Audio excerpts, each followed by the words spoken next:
Good evening, Nation. Welcome again to another edition of Rogue Nation, episode 41. Tonight, joined by the Red Ranger of Power. What's up? Got the God Doom. That's right. Podcast. Kevin to the core, coming into your mind. Or your earphones. Whatever. And, of course, I'm your Herald of Thunder. The big beard himself. Yeah. Yes. Super Bowl weekend. Everybody watch? I did. Yeah. I watched. What do we think? I literally looked away when our football was playing.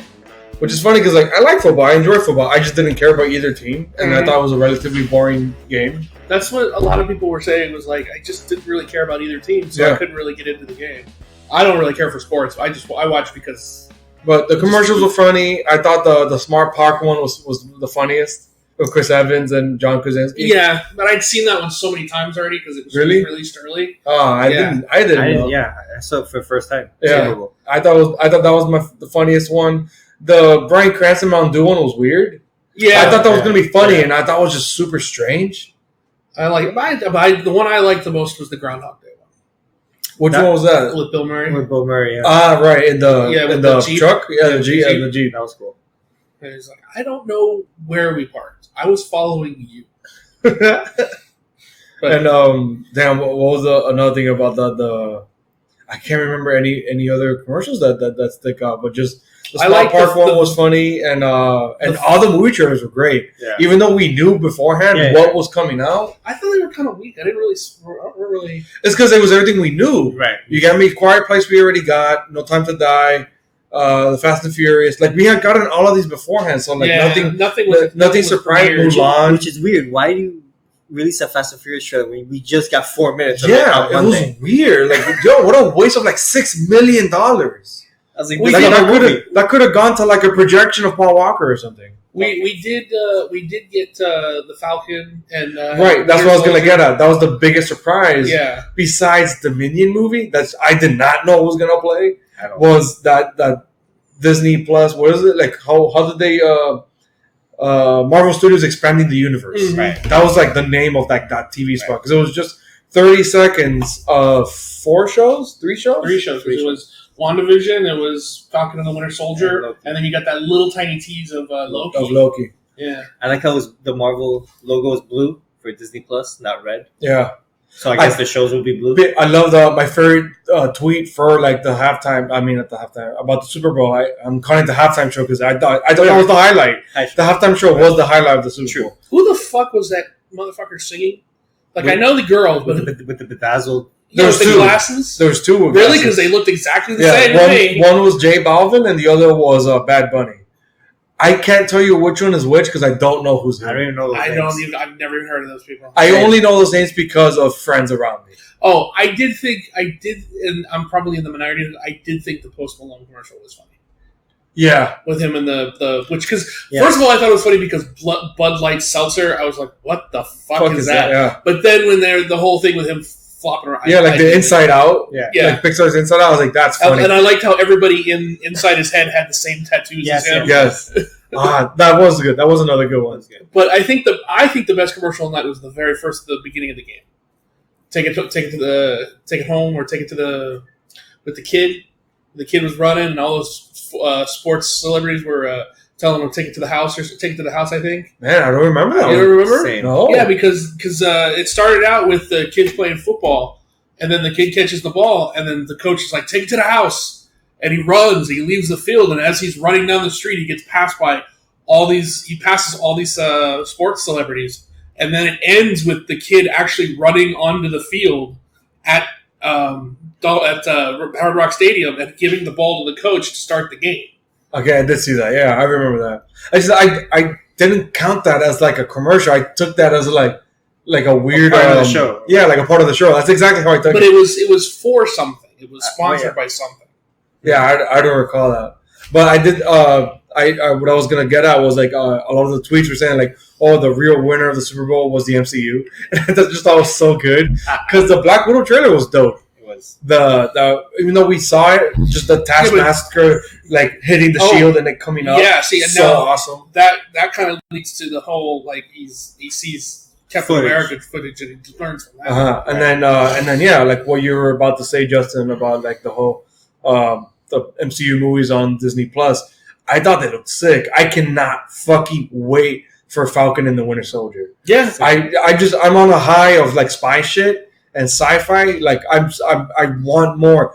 Black Widow looks like Jason Bourne, like more like Winter Soldier, and then seeing Winter Soldier again, getting back into spy stuff with Falcon and Baron Zemo, and then you see that shot where Bucky puts a gun and points it at Baron Zemo's face. Bro, I immediately got tense. I was like, holy shit, what are they doing out of jail? Yeah. But then it's true. This is a different time. This is 2024 or so. Right. We don't know what happened with him. Was he one of the dusted? Did he snap back? Was he snap back? Where did he snap back to? Or was he snapped back out of jail? Or did he escape jail when there was less guards? You get me? There's a cool potential. There's a cool story potential Open there. window. Yeah. Like for. And remember his thing of Baron Zemo's thing in the Winter Soldier was a man with experience and patience. With those two things, he could do anything. So maybe he literally just waited out and then found a way to escape the prison. But I think he was sent to the raft, which I don't understand why. I thought he went back to the same place because wasn't what's his name still there? Martin Freeman. Didn't he see him again at the end of the? Right, but I could have sworn the Martin Freeman character. Damn, I can't remember the name too. It was actually something else, Ross, but like no relation. Right. Oh, Everett Ross. Everett Ross, right, but like apparently no relation to General Ross. I guess. Everett Ross telling him something about being sent to the raft. I could have sworn I remember. Well, that would be interesting then too, because then you have a guy who's stuck on the raft with like minimal. When everything's dusted, so they probably all work together to get off the raft. Right. Because if there's only a few guards there and there's nobody coming to resupply them right. or pick them up, obviously they have to figure, well, we need to get out of here. You know. Was Vulture sent to the raft? Ooh, can you imagine that's like no, he was sent to a regular prison. Can you imagine that's a cold cut into the show? Yeah. Can you imagine that? The fucking raft getting half dusted and then they have to figure out a way to escape together? That'd be fucking crazy. It's another series. Yeah. Escaping the raft. I think that'd be more interesting because Falcon and Soldier were dusted. Sure. They snapped back. Sure. So then they're coming into a world of espionage that they literally don't recognize. Yeah. Everything's different now. Dude, I'm now infinitely more interested in this series. Yeah, it's going to be like a whole new MCU now because we have to learn what's going on in 2024. That fake Captain America's in the show too, right? Yeah, the U.S. agent. U.S. agent, yeah.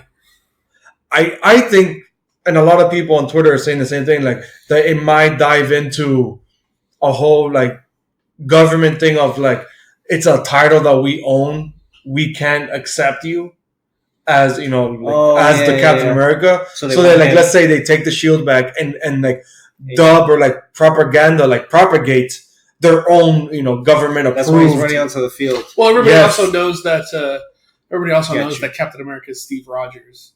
So there's somebody who's not Steve Rogers would never be accepted. So, well, the government's trying to get him to be accepted. Yeah. What if maybe it's them puppeteering? Right. Let's say I can't remember the name of the character. It's probably more simple, like the government. John Walker. Yeah, I think it's probably more simple. Like now that everybody's returned, America needs a symbol to get behind, to unite behind. Something familiar. But Steve is not here to do that, and I guess they're going to they might propagate that he perished in the fight or whatever. So they need to have something new, but they can't just shove somebody else out there as Captain America. So they create their own and say, "This is the new guy we all right." But playing to what's going on right now is which is nostalgia culture. Yeah, right. So to me, that's going to be super like you cool. Say, something familiar, something everybody can. I forgot in the comics, did he get injected with the same serum? I don't remember. Or no? I don't remember. I remember he was a little. I know he was unstable. I know he was not all wholesome. And so then we have some guys just running around with no power. I think it would be funny if Joe's correct that the John Walker character, which is U.S. agent, gets injected with something super powerful to make him strong or whatever, and then because the actor is Wyatt Russell, Kurt Russell's son, who had the same storyline in oh my god, why am I forgetting that movie? And I've recommended it a lot. Damn it! Oh man! Well, he plays it's a soldier going after Nazis in Nazi occupied France in World War II, and Wyatt Russell's character gets injected with something, and he gets like super strength to fight this like super strength Nazi. Super video gamey, but it's awesome. So Overlord in the movie Overlord. So I think it'll be funny that Wyatt Russell once again gets injected with something just to fight evil, but personifying a character who is also known to be fighting Nazis. Bootleg Captain America. Yeah, bootleg Captain America, right? He didn't get the injection. John Walker was given superhuman abilities by the Power Broker, a mysterious individual. And at first he became Super Patriot. And then from Super Patriot he became... He was Captain America for a little while. And then... I remember that. And then after Captain America he became U.S. agent. What kind of powers, though? Just strength? I get his powers. Sorry. He's got a huge character biography here. So it'll be cool because the government is against Falcon being Cap. They take the shield, or they have their own shield? No, he had Captain So there's America's two shield. shields. He had Captain America's shield for a while, but then he got his own shield. Well, I'm talking about the series. Yeah, in the series. Has... What are we theorizing that's happening with the Oh, shield? I would think they'd probably come and try to take it back. I think they take it back. Oh, yeah. And then knowing Sam being the good soldier, Right. he'll give it. Right, but then them trying to find a way for him to get it back to be the actual Captain America, Captain Falcon. Man, that's gonna be, bro. I have to admit, and I really don't like getting political in any way, shape, or form, but that would be a really strong and bold statement of a scene to see. Let's say white government agents take away the Captain America shield from Sam, who's a black man. Right. That's crazy. And him finding a way to get back to the Right. To me, it would only be a redemptive arc. It would only be redeemed in my eyes if he goes on an arc to be worthy of that shield. One could say, yes, he's probably already worthy of it because Cap dubbed him the right person for it. Well, I mean, you could have the story be that they give this guy Walker. They take the shield back. They give it to Walker. He's the new Captain America as U.S. agent. But like I said, he was unstable, and he continues to be unstable, and he starts doing things that are not the with Zemo. Like he does stuff with Zemo. That's a bit much. Yeah, I would think it would just be more like he doesn't live up to the Captain America ideal. Maybe he goes too far, kills somebody, and then these two have got to kind of step in and be, meanwhile they're working on this other thing, right, with Zemo, right. But they got to kind of step in and be like, look, we need to stop this guy because he's going to go too far and it's going to be bad. And that's when he gets the shield back and he becomes Captain America. I would love for the U.S. agent character to go on like the Boys arc with like Homelander, something like that, where he is just a puppet, but then he goes rogue. That's cool. I don't know. I trust Wyatt Russell to be a character that is kind of unhinged. Yeah. I think that would be cool. Yeah. But yeah, then we also got WandaVision, which I think is the most hyped one because we've not seen anything at all. And the pictures, just the renderings. Right, but we did get some understanding, some like summary of it that WandaVision will be her somehow exploring Americana sitcoms through eras, starting from like 50s-esque or 40s-esque. Mm-hmm. And you see it. She has the hair. Like an Ozzy and Harriet type show. Right. It's in black and white and then some color. And then you see kind of like a hippie-esque looking scenario where in that one, I told you guys, I noticed she has a baby bump in the hippie era. She did. And then you see Vision throughout it, which is a lot of people are like, how's he back? And people theorizing like, oh, she's probably in his mind. Right. Maybe in that husk. And that's why He's early gray. eras... He's still gray. Maybe that explains early eras why it's black and white, like his husk. Right. And as the eras of, like, she's traveling in these sitcom scenarios, as they gain more color, he's coming back. Well, it could just be, he might have been brought back with the snap. He just might not have been... Himself. So that's why he didn't join the battle. Damn, to me, that's a cool exploration of, like that's an existential exploration because it's like, wait, so does that mean he has a soul?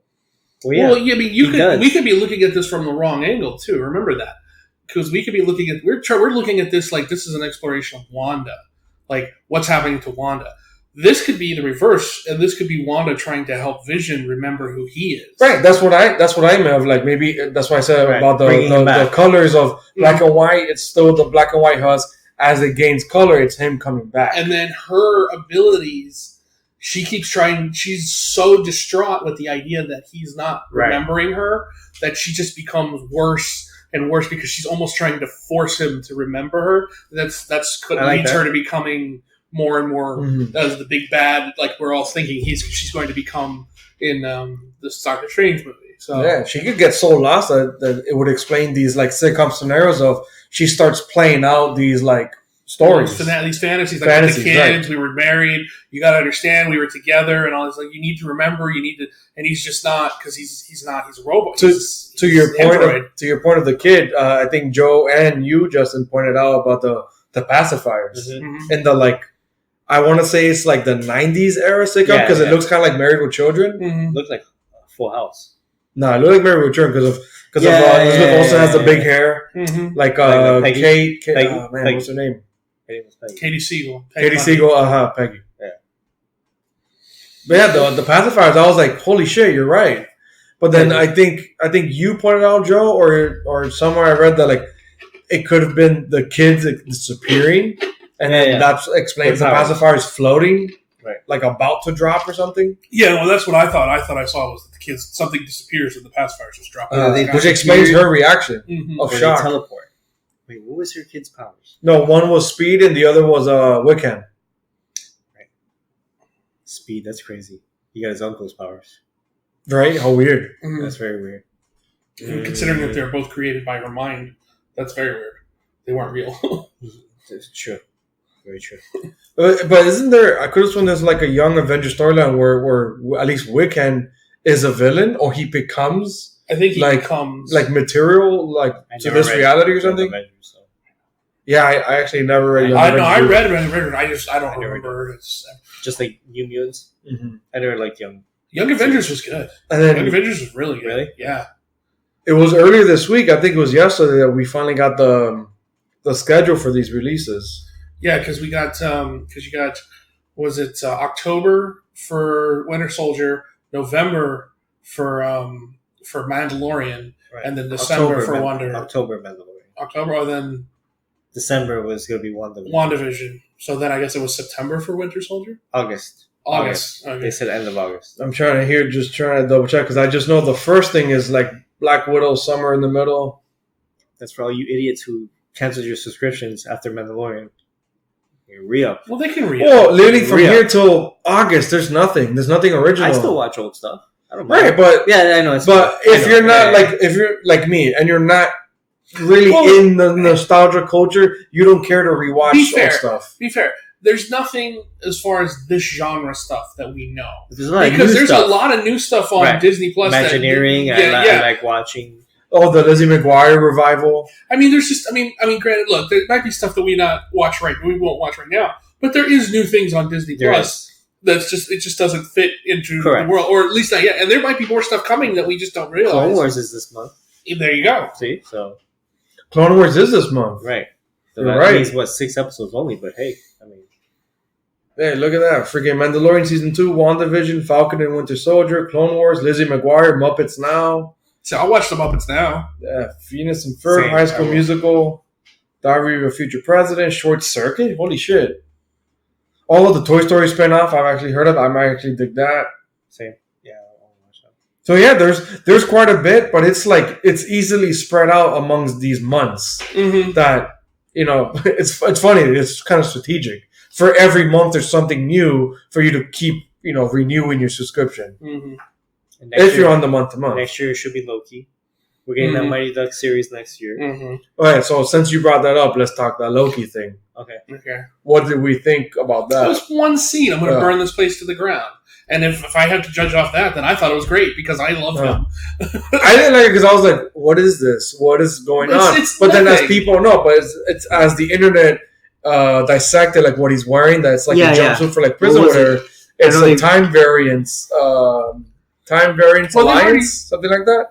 Well, they've already said it's the Loki from Endgame that disappeared with the With the Tesseract. Yeah, that's like apparently like time warping or time jumping or whatnot. Mhm. So then it kind of explains. I'm like, okay, he goes off into some kind of mischief, but then there has to be some kind of foil. So like the Time Variance Alliance, which I guess is some kind of like Marvel canon time cops kind of Okay. thing. I would assume.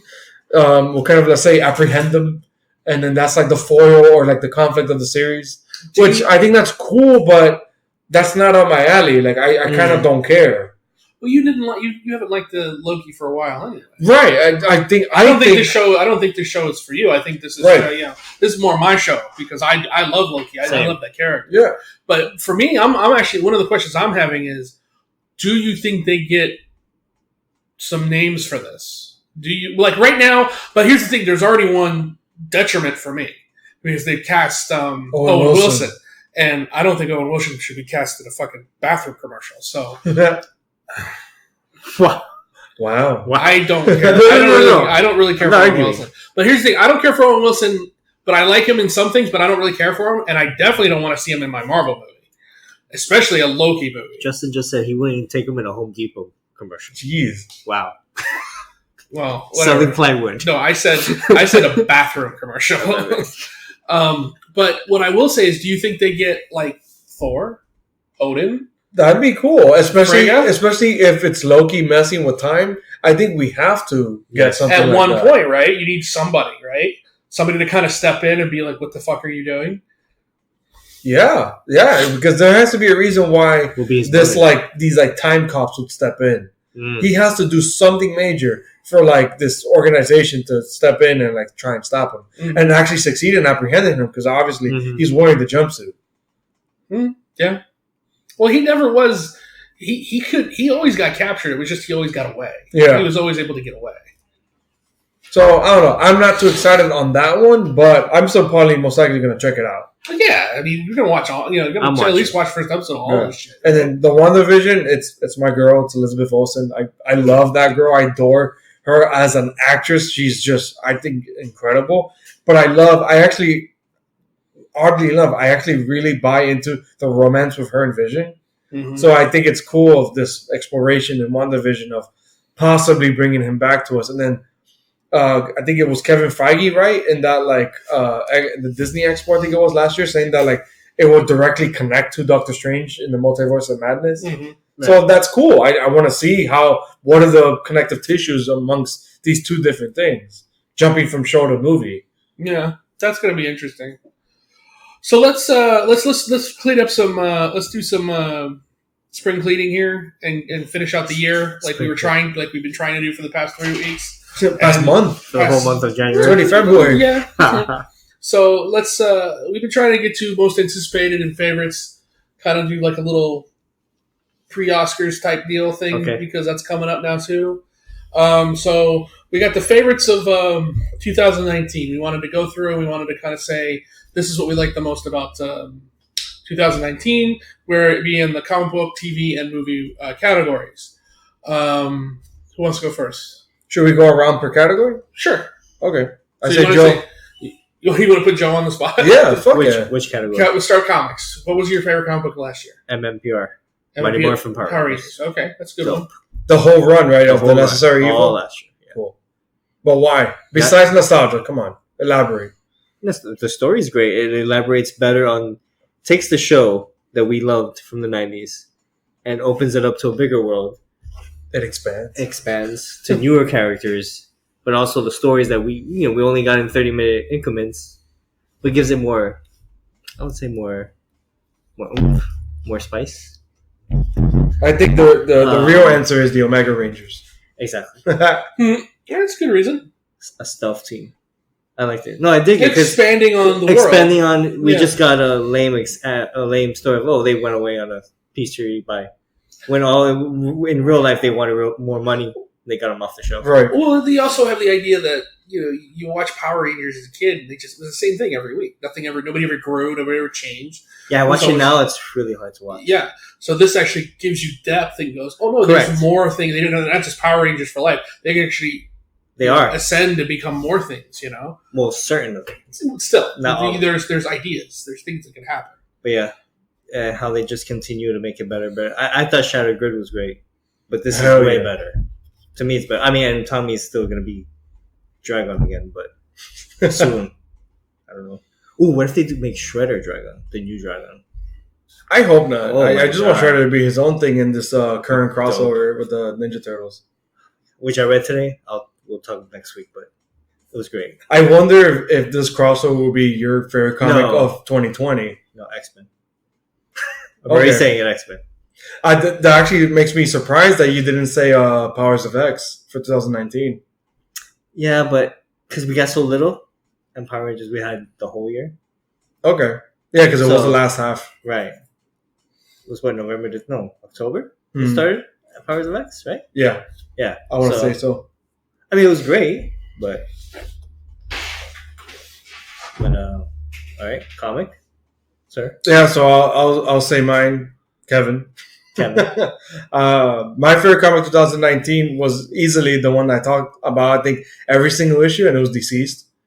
I thought it was fucking amazing. I thought it was crazy, impactful, emotional. Tom Taylor took me on a wild roller coaster of a zombie story placed in the DC world, very in the same vein as like the Marvel zombies, but he made it like there was consequences. He took out the major players like Batman, Green Lantern, and then slowly, gave us hope with what's left of the DC world with these superheroes, giving the people hope. But literally everyone got taken out one by one, and it was fucking insane. It was dramatic. It had consequence. There was, it affected the world. At the end, they had to leave. They left the planet. Mhm. It's crazy, and it was because of Superman's doing, and it became his undoing of caring so much. Mm. That is what screwed him over with Flash and Martian Manhunter. It was, to me, it was utterly insane, and then it gave us Damian Wayne as a Batman, Right. which was amazing and grippingly emotional, and Superboy Jonathan Kent coming to terms of, I need to be the savior now. My dad died for nothing. He left. He tried to leave the atmosphere, and came back a zombie. To me, that's amazing. Tom Taylor, like I actively tweeted at him like, dude, thank you for this story, because I told him, fuck you for making me cry during a zombie movie, like a zombie book. Mm. Did he ever reply? Yeah, he was like, That's oh, right. wait for Unkillables, Yeah, because he in did say 2020 he's doing like a side story, another side story of other street level anti-heroes and supervillains of what they did on Earth during this like zombie apocalypse in the DC world. So I can't wait for that. It's not my most anticipated, which I'll get to, Okay. but I can't wait for that, and I think that should be cool. But yeah, my favorite comic book of 2019 was Tom Taylor's Deceased. Well, my favorite comic book for 2019 was a tie, and you'll know why, because it was House of X and Powers of X. And Yeah, that's, to me, it's like one. yeah, Yeah, it's those books just, number one, they made me care about the X-Men again, which I didn't think would ever happen again. There's Yeah. just too much. There's We just too much history with those characters. Too much bad history. Yeah, It's but true. that was the other thing that made that comic great for me, was the fact that it took all that history and streamlined it and Good. it actually conformed it Right. and made it believable, and then started something new with these characters. And that was a book that every week, anybody would listen. I was just sitting there saying, you gotta read this book. Why aren't you, if you're not reading this book, you're crazy. It was the first book in my most recent memory that it became like pulp culture. Like people were Yes. talking about it on Twitter. It was on Reddit forums. Mm-hmm. It was like the water cooler talk of like at work, And- and I'm like, you don't even read comics. Why are you asking me about a comic? It was the first Yeah. comic. It was the first comic in a long time where there was actually like speculations, like on Game Yeah. of Thrones. Like, what do you think is this? And what do you think? And that's is that? awesome for X-Men. Because Yeah. you never got that before. No. No. But the introduction, the change, and it all kind of centers around that retcon for Moira. Yeah. That her living her life over and over and over again, which I think is brilliant. I can't believe nobody has ever thought of that before. But just that idea alone sells the book for me. And then everything else we got was just great. Right. Which is awesome because we always get the same story. Do humans hate us? How do we fight them? Right. But this time, how they changed it Yeah. was so good. Yeah, where like Xavier literally reshaped his vision Right. for mutant kind of like, So awesome. okay, we could coexist, but just like the rest of humanity coexist as isolationists in their own, nations, we're going to do the same thing. We're going to be a sovereign nation of mutant kind. And that's, to me, that's baffling. I can't believe, like what Justin said, I can't believe no one else has thought of that. But of course, it would take Jonathan Hickman to give us that. But there's also the idea of, Xavier's been trying to unite mutant for 60 years now. Yeah. And Hickman did it in 12 books. Right. I mean, That's what I'm saying. It's always the same and it's thing. believable. It's not like he did it in 12 books. It's like, well, I don't believe this would happen. No, by the end of that last book, you're like, I totally believe that's what happened. True. Especially with the ending of like the 1,000-year one or whatever that they always lose. Mm-hmm. Exactly. And that was it was just like. But I can imagine when Mora shared that to Xavier. I can't imagine how present timeline Xavier thought that. But one of the things I liked about that as well, though, was the idea that even though the humans had basically won, they still were going to lose anyway. Yeah. Because they were going to be assimilated by the Phalanx. And they weren't going to have any recollection. They were just going to be part of the Phalanx. And it was just like, oh, that's just a kick to the gut. You won, but you still lost. Yeah. Right. Right. So that's my that was my favorite book of 2020. I was trying to think of something else, but I was like, no, I just kept coming back to those books. No, you're right. It has to be that. Because for me, between DC's and House of X Powers of 10, to me, those were the two like I had to read the same day. Mm-hmm. So since what was TV wise, Joe? What was your favorite TV wise last year? It's hard. Dang. For me, it would be Mandalorian. Okay. Yeah. Because I don't watch too much TV like you guys. You guys watch all the CW stuff, and I know Mandalorian was great. Glow was great too. Glow was pretty good. I liked Glow a lot. What season is that on now? 3, 4 should Damn. be next year, I'm hoping. But season 3 was good. I only watched first season. I didn't ever got past first season. I'm a wrestling nerd, so. Here's the thing, I'm not, but I did like the first season a lot. Yeah. But here's the thing, I'm not a wrestling nerd, but I remember the original Glow from being a kid. So that's why I started watching, thinking it was going to be something like that, which it was kind of, but it wasn't the same people. Like, did you ever watch the Glow documentary that they had? Yes. That was a really good documentary. It was, with the actual lady. The glorious ladies of wrestling. Yeah. So you would say? I'll say Mandalorian. Mandalorian over Glow? Because I'm a Star Wars nerd too. Makes sense. Love it. I mean, hell, we watched it here at your house. Right. The premiere. I was excited as fuck. Yeah. Kevin? My favorite TV show you watch a lot. Or whatever of 2018, and it's true, I do watch a lot. It was kind of hard to narrow it down because we got like finale of Game of Thrones. We got Chernobyl too on HBO, which if I were to let's say split it like miniseries, I'd give it to Chernobyl obviously because that was an incredible story, well directed. It took me like an episode or two to kind of get over that all the fucking actors were British and not Russian or Ukrainian, so whatever. But I thought the story was gripping, and I thought it was almost eerily true to life of what actually happens with radioactivity to human flesh, which is insane. But I think overall a series that was, like to Justin's point of like event watching, cultural zeitgeist, that penetrated, pop culture, I have to give it to Watchmen. Yeah. Watchmen was hands down the best show I saw last year. And I'm equally sad and happy that it was just a one season, one and done. Mm-hmm. And, there's no need to continue it. It was self-contained. I thought it kind of got like very Dr. Manhattan heavy towards the end there after, an incredible first half of being kind of more about the human condition of wearing masks, becoming a vigilante, racism, wholeheartedly because that freaking intro and that premiere of Watchmen was so strong and sparked its own conversation unto itself. But I have to give it to Watchmen. It equaled that of the book and the movie of talking politics, some kind of controversial issue like race or sexism, and powers and what man would do with power. Somebody postulated that the next series shouldn't be about Watchmen, but they should continue the Alan Moore thing, and the next season should be like a similar idea, but for V for Vendetta. Ooh, like present day. Yeah, present day that version of Britain. Yeah, where V has kind of overthrown the government, but still there's still remnants, and then Evie is going to come out and become V again to kind of remind everybody that, Cool. governments should not be afraid, or people should not be afraid of their governments. Governments should be afraid of their people. That's cool. And it's funny because especially after Watchmen, I would trust, let's say, if Damon, oh my God. Lindelof. If Lindelof came forward with like an idea for something like that, I would, if I was HBO, I'd be like, do it. Here's all the money you need. Here's a check. Check. Fucking write down whatever you need. Yeah. Sort of like James Cameron after Titanic. Yeah.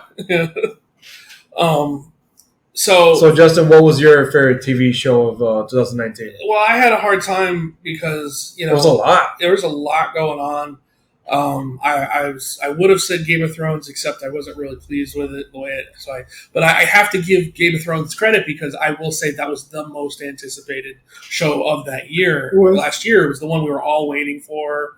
True. The one we were all happy about. But I mean, since you brought it up, and I gotta admit, you're right. It was a fucking great show. Chernobyl. I mean, Chernobyl was just fucking insanely good. Yeah. We were watching that every night, and that last episode where you got the explanation of how it happened was just perfect. And why. It's not necessarily on top of how is why that supervisor let something like that happen. But you kind of got an idea in the first episode why that supervisor let that happen. But what I'm saying is, like, nobody really knew exactly how the reactor blew. Right. It was always like, they told you through the entire series. It's like, no, it's like that could never happen. Right. That could never happen. Right. You heard that all for the first four episodes of the show. From the get-go. That could never happen. Right. And then in the last one, they showed you exactly how. They didn't. What I'm saying is they didn't leave it to imagination. Right. They didn't say, look, this happened. We don't know how it happened, so just kind of think. Just whatever you imagine is going to be good enough for you. They said, no, we're going to tell you exactly how this happened. Because that's what I like about shows like that, when they sit there and they kind of introduce like a little mystery to it like that. When they don't give you an answer, that's when I get pissed with the show. I'm just like, fuck this, But looking at this list here of popular shows of 2019, I want to give another honorable mention to that Fleabag with Phoebe Waller-Bridge. I've heard it's incredible. That was a good show. I binged it, and it's a fucking good ass show. There's only 2 seasons, and that's all there's ever going to be. They're about 6 episodes apiece, but they're not going to make more. No, she's done with it. Oh, but it's a really good fucking show. Fleabag. I would also give, since we're into, let's say, dark horses, as we maybe throw those out there, because again, it is a lot of TV. Yeah. Barry season 2 was good. Season 2 was fucking incredible. That you could go to one man show of Bill Hader is just phenomenal. It's incredible.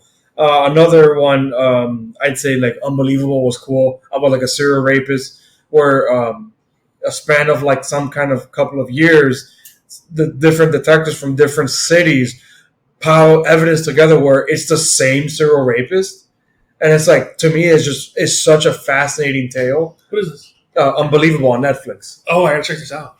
To me, it's insane, and it's really that's the hard. One with the girl from that's the one with the girl from Last Man Standing, right? The daughter. She was in that movie Booksmart. Yes. Yeah. Okay. Yeah. Yeah, I'm forgetting the name of that actress too. She was amazing. I'm gonna check that out. She was so good, but it's a hard watch. It's kind of like Watchmen, where there's a lot of really tough scenes to watch. Yeah, because again, it's about serial raping. I just had another one and I forgot it now. The Boys. It's funny. There's a lot last year. The Boys premiered last year. Mindhunter season 3, which was fucking phenomenal. No, season 2. 2, I think. Season 2, which was phenomenal. Mm-hmm. I think that was as good as Watchmen. I don't want to put it past it, and I don't want to put Watchmen above it either, because Mindhunter, I think, is phenomenal about the creation of serial killer profiling in the FBI. Like, the creation of even the term, of coining the term serial killer was thought of in like the 60s or late 70s. Yeah, and they had to go around interviewing all these people. Exactly. Yeah. And it's literally that. It's literally exactly what David Fincher, thrives on, is just people in a room talking. But somehow he makes it interesting as shit. The Boys too, of course. You know, we talked about that in length on the Yeah. podcast. Witcher, but Witcher was like the last week. tail end. Yeah, super tail end. I would say The Witcher's more for this year, Right. I would. Yeah. Same. I actually agree with that. Because it kind of spilled over. I mean, even though it was It was a binge, Christmas week, right? Yeah, it was kind of a no. I think it was New Year's week. No, it was before that. I think it was beginning of December, but it just kind of spilled over and became more of a Yeah. anything that lasts. I mean, anything that lasts month, kind of because Christmas kind of pushes everything back. Mhm. So True. even if you're watching it, you're still not really there for it. Another personal dark horse for me would be Dark Season 2. It's a German series on Netflix that I think it's taking the time travel concept flipping it on its head. Okay. And to me, it's the most intricately and kind of overly complicated, interwoven time travel story. And I think it's phenomenally paced. I think it's incredibly well acted and directed. But it's just in the popular like cultural zeitgeist, I can't give it to it because of, again, just Watchmen was like event viewing, right? Yeah, Watchmen was event viewing. Chernobyl was event viewing. The Boys, just because mostly you guys were talking about it. What was another one that I said? Witcher, again, mostly you guys as well.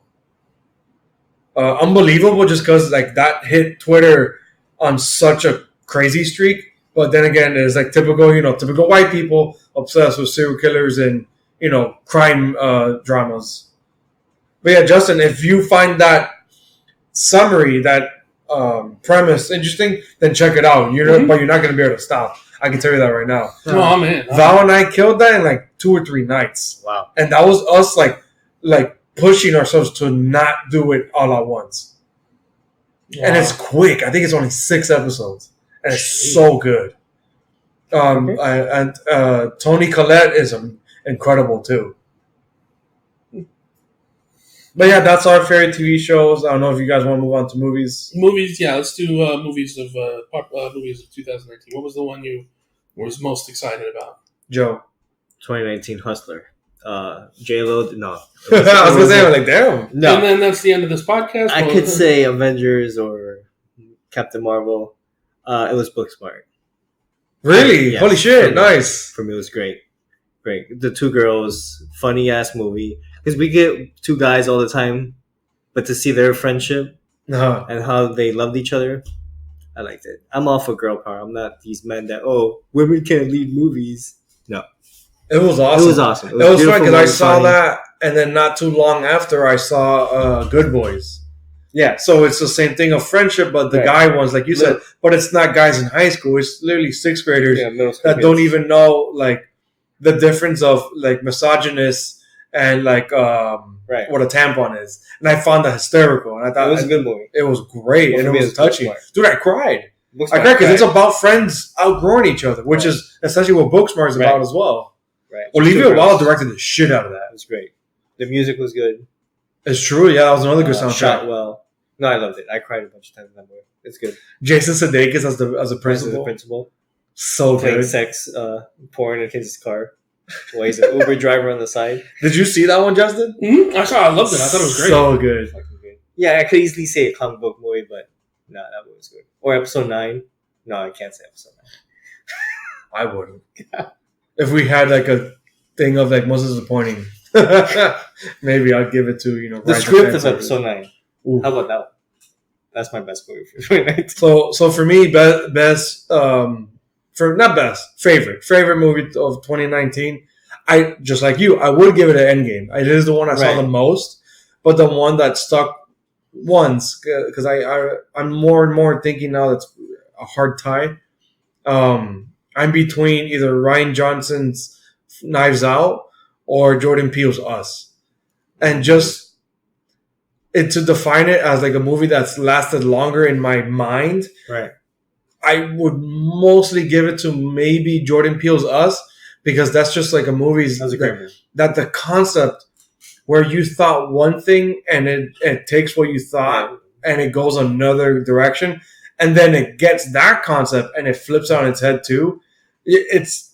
I'm up for like what Ryan Johnson's been doing, with noir, detective, time travel, Star Wars, and then these whodunit and like deconstructions of a genre. I'm all for that, but at the same time, is sometimes it gets to like, okay, can we get back to character or story as opposed to just deconstructing the genre just for the deconstruction's sake.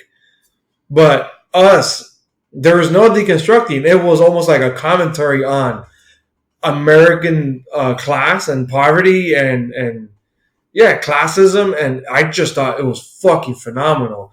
And then that sci-fi hint that I absolutely love where, and Justin knows me, I love my sci-fi when it's really grounded and gritty. Yeah. So when I could feel and feel the textileness of the sci-fi and like see the concept on the screen itself, I love that shit. Awesome. So like things like Ex Machina, Dread, hell, even Annihilation, I love that shit. Shit like Elysium and District 9, where it feels like, wow, that could happen. Right. Us felt, it was a little kooky and out there, but holy shit, was like, what if this really scary concept and it's inescapable? Right.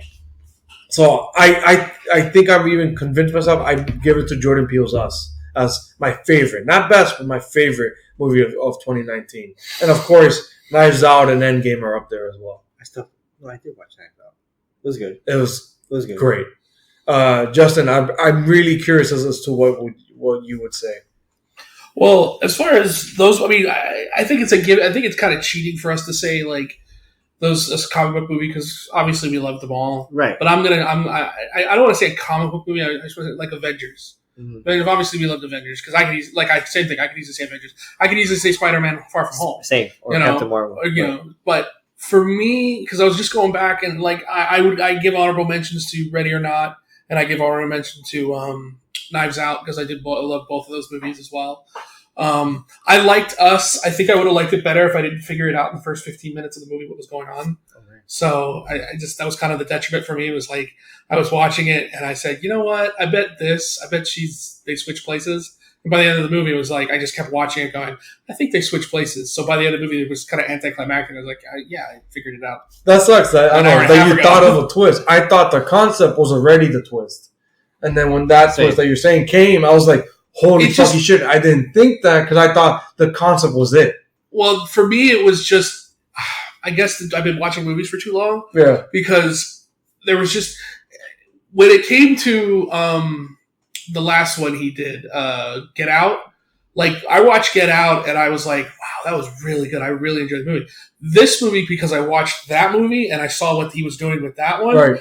This movie, he seemed to kind of let up and he was just pointing stuff out, or at least it was obvious to me. He was just pointing stuff out a little too much. And I was like, that's going to mean something. I get what the you're fact that The fact that she doesn't talk now all of a sudden, that's going to mean something. Yeah. You know, Yeah. the fact that this happened, that's going to be... And then the only thing I didn't put together was the idea that the reason why they all had the glove on and the reason why they were all dressed that way was because that's how she went in. Was because it was the time that was the only thing I didn't put. Right. But everything else, it was just like she's this kind of points to this, which points to this, and that's why. So when at the end of that movie, I was just kind of like, I still liked it. I thought it was good. I just was like, it probably would have been better for me if I didn't figure it out an hour and a half ago. But no, I think I think I'm going to say Joker. I really enjoyed that movie, Joker. I mean, granted, it's a weird movie. We both loved it. Yeah, it's just one of those movies. It's hard to kind of go, I love the Joker because it's about a guy who goes insane. But I just the subtlety of that movie to me was just so good, and I like the poetry of that movie. Like I like how they took the time, for at least in my mind, how they took the time to line things up a certain way. Yeah, like at the end of that movie when it was. Both of them created each other, and neither one of them knows it. Right. It's just through different means they both created each other. To both me, in the sense of what the Joker and Batman.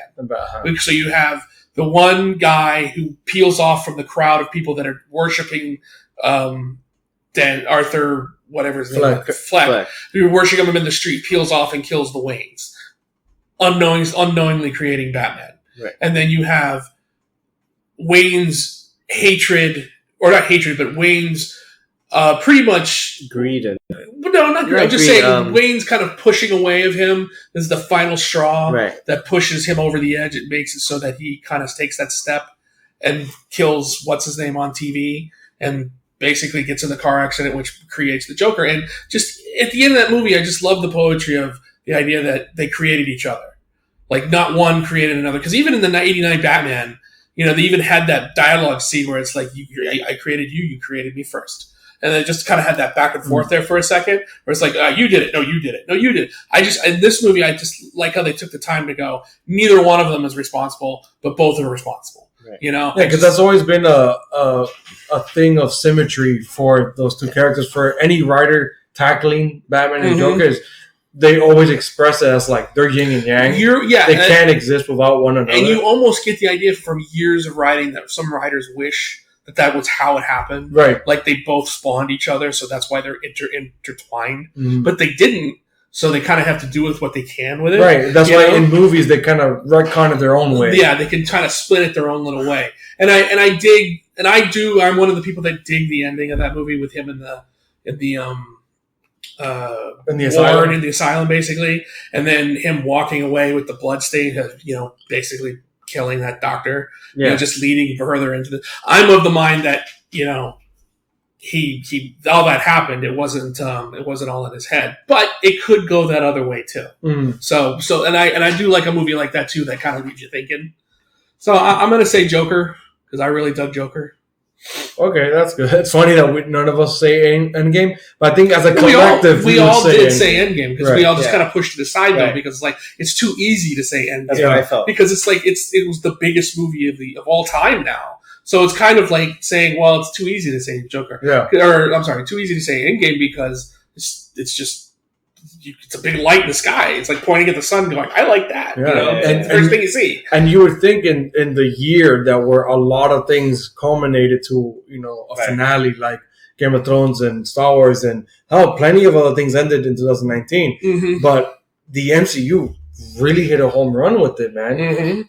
Really tied up 20 years, 22 movies. Yeah.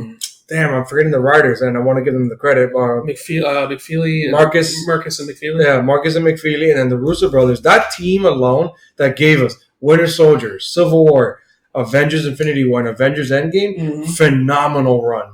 Like, those guys literally gave it to us of just like, they went to bat, they hit a home run, and they did first, second, third base, and just hit a huge home run for the team. This dude, like, that movie should not have worked. It should not have been that fucking good. And it was not only good, it was great. Yeah, but you still got people who like to deconstruct and say, well, the first hour and a half were boring. I'm like, what fucking movie were you watching? Yeah. It's like, I had a great time with that movie. I still rewatch that movie. But I love that they took their time of like, no, the snap happened, the dusting affected these people for the next 5 fucking years. And people dwelled on that. I love that. That movie supplemented Infinity War because I used to watch the hell out of Infinity War. Now, going back, given the choice, like which do I want to watch? I'm like, no, I'm going to watch Endgame because Endgame's got the better fight and it's got the cooler, the cooler resolution and everything like that. I still like Infinity War a lot. Yeah, right, of course. Between the two, I'd rather watch Endgame. So let's go to most anticipated, but let's try and move through this real quickly because we got a lot more to talk about later. Most anticipated for the year. I'm going to actually start this one because for me, most anticipated comic book is already out. For me, it's Thor. Yeah, of course. Donny Cates taking over Thor, and then Nick Klein art. Oh my god! When we heard about this, I could not wait for this comic, and I was so happy that it came out at the beginning of the year. So mine is first. I mean, if I had to pick another one, I'd say the Vader that just came out today, the Darth Vader comic, because I just want another Vader comic. Of course. But no, I'm going to say Thor. Thor is just the one I've been waiting for.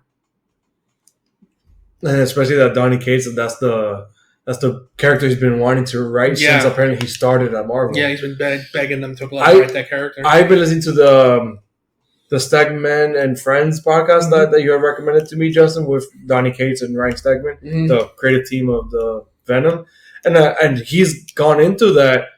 He's almost been mentored by Mark Millar, Mark Waid. Mark Waid. Yeah, I knew it was a Mark. It was a Mark Waid, and I was like, holy shit! It kind of makes sense of their characterizations of the characters.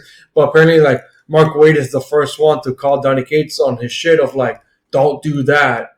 Do what you're, let's say, about to say or thinking or whatnot. Like, he encourages Donny Cates to go outside the box. Mm-hmm. I'm like, that's cool. And so far from this Thor run, I agree with you. It is the most anticipated. More for you as the character, more for me just because I just think it's fucking awesome. Right. Mm-hmm. Well, it's got a double hit for me. It's got Thor, who's my favorite character right now, Right. and then Donny Cates is pretty much my favorite writers right now in writing and comics. So I mean, it's got the double whammy for me. Right. No, I'm with you. I would have thought I would have chosen that, of course, if it wasn't for this book, which is my most anticipated comic book of 2019, which I would say it's Tom King's Strange Adventures, which is going to be his solo outing with the Adam Strange character in DC. Him and Mitch Gerards. The same Mr. Miracle, creative team. which pisses me off because I never read Mr. Miracle. So I'm dying to get to that book and go through it. Hopefully I'll have time before Strange Adventures. I think it's here in March. Mm-hmm. And I already read the preview. I think it was out today or yesterday. The preview for Strange Adventures was really cool. To me, it captured me as kind of like in the same vein as like Ryan Johnson. Tom King seems to kind of like deconstructing superheroes and who they really are under the mask on top of who they are with the mask. So, I kind of like that. It's going to be this kind of kooky adventure of Adam Strange is a strange character where he's just an earthbound guy that got caught up in cosmic affairs, which essentially is the DC equivalent of one of my favorite Marvel characters, which is Star-Lord. Mm-hmm. I love Star-Lord. I love the Guardians of the Galaxy, only probably because it's an average Joe get caught up in a sci-fi concept. And that is, to me, it's kind of like a dream of mine. Like, I would love for something like that to happen to me. So that same creative team on Doctor Strange, Adam Strange. Yeah, Strange Adventures. Strange Adventures featuring the character of Adam Strange. I can't wait for that. And I won't have to wait that much longer because it's in March. So I'm a month away. Joe, what are you most anticipating? Mine's comics? already out. As well? Damn. It's already out. It's disappointing already, but Masters of the Multiverse. Oh, yeah. And it sucks. So But far, isn't it only like one issue in? Or is No, it it's three. We're three. Holy shit, 3. Yeah, it's horrible. Come on. Why would you give your most anticipated to something that's already disappointing? Because Because I it was was, the one you I wanted was for the most. hyped for it. Damn. And I was like... But So- I thank God for Thor and X-Men. No, thank God for the crossover of the Ninja Turtles and Power Rangers. True. Because that's something that- I would have said if let's say we had a category for that, or something that like out of left field, total surprise of 2020. It's good. I would say this crossover, because this crossover has been fucking awesome. Today's issue was fucking great. I can't wait. It's funny. Fucking I great. think about when I get home, Joe, that's the first thing I'm going to read. You should. Over Vader or over Thor. I haven't read Thor or Vader yet, but I read TMNT and Ranger News. It was great. But no, since I love Masters, I love He-Man. That's my universe. It's not good. And it's Sucks. disappointing. It is. Are you hoping that at least ends well? I hope so, but it doesn't look like it is. How long is this mini? 6. That's not bad. But that's all they ever do with Masters. 6. They only give us 6. And then they go away again. Just like Injustice. It was bad too. Whatever. All right, so most anticipated TV. TV? Go. Again, for me, it's already out. It's Picard.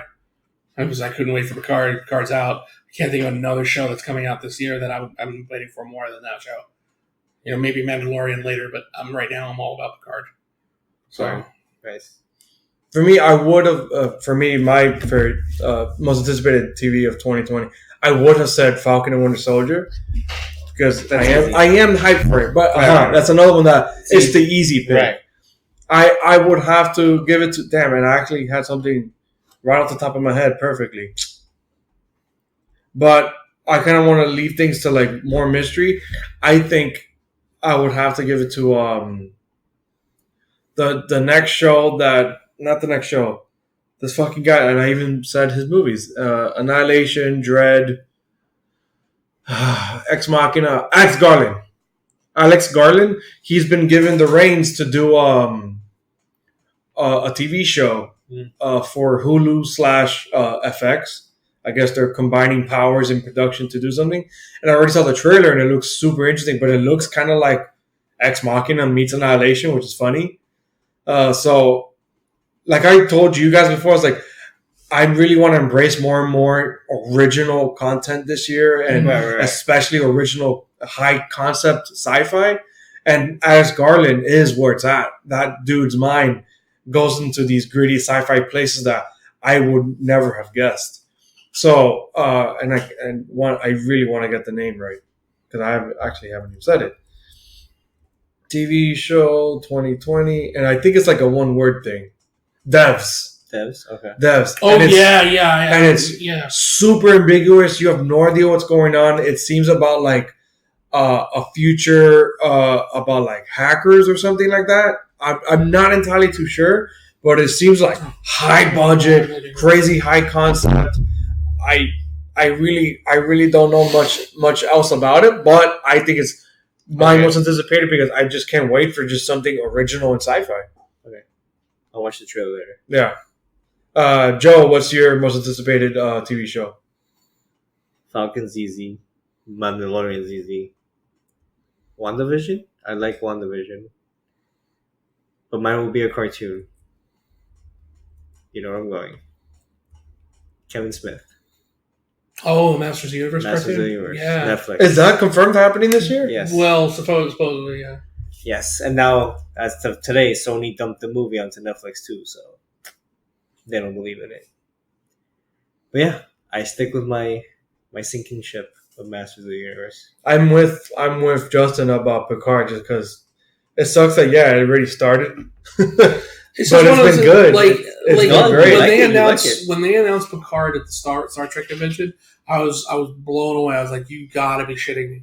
And I've just been waiting and waiting and Yeah. waiting. And now that we're 2 episodes in, I'm like, I'm full can't on wait for back. the next one. I'm Right. like full on back in my Star Trek mode where I'm Good. just like, "Oh, I love this!" And they haven't even gone to space yet. They haven't even gone out on a ship yet, which is like, Which is Fuck, even, I've been- even better, actually. I've been eating it up. I've been coming up with theories. Good. Oh, I'm excited about this show. So, but that's my thing. Movie wise, I was just going through the movies trying to figure out if I liked it, and I can't believe I forgot this. First, hands down, my most anticipated movie of this year, Ghostbusters Afterlife. Okay. I cannot wait for Mine that too. movie. That's true. Mine too. I cannot. If I had to pick an honorable mention, though, I would say I'm really intrigued about what they're doing with Bill and Ted Face the Music. Mine But would be- hands down, Ghostbusters Afterlife. That makes sense. Jason Reitman directing, yeah, original Original cast cast. coming back. good cast. There's good people in this movie. Right. Fucking Paul Rudd, Right. good old the original Ecto One proton packs. You fucking got me. Janine. You fucking got me. I'm totally. I'm with you. I can't wait for this movie. For me, for most anticipated movie, for me, it's an easy one. Christopher Nolan's Tenet. Like I said, I want original sci-fi content, and Christopher Nolan gave us fucking Inception. Yeah, I So- thought you would have went with Dune because that was I was gonna go. I wanted to go. Okay, I'm with you. I would have gone Dune. All we have is a logo and the cast. You get Yeah, me? but you got a director. You really like that director, Right. I love Denis Villeneuve. But if I have to, let's say, measure anticipation of Yeah. like which one I cannot wait for. Well, which is palpable. Yeah, Right, exactly. The most probable is Tenet. My body is ready for a new Christopher Nolan. for a movie you have no idea what it is. Exactly. Yeah, Nice. I hear you. I hear you. Exactly. And then with featuring actors who I can't wait to see just like skyrocket to stardom. Like Robert Pattinson, who has been proving himself with these indies. And then John Washington, John David Washington, Denzel Washington's son. He's been great. I loved him in Klansman. So I can't wait to see him and charm up the screen and like a Christopher Nolan original sci-fi take. Mhm. I don't care if people are saying that like, oh, it might be like a spin-off or like a religious sequel to to Inception. If it is, cool. If it's not, still cool. I just cannot wait for this fucking thing, especially after that trailer. I think it's phenomenal.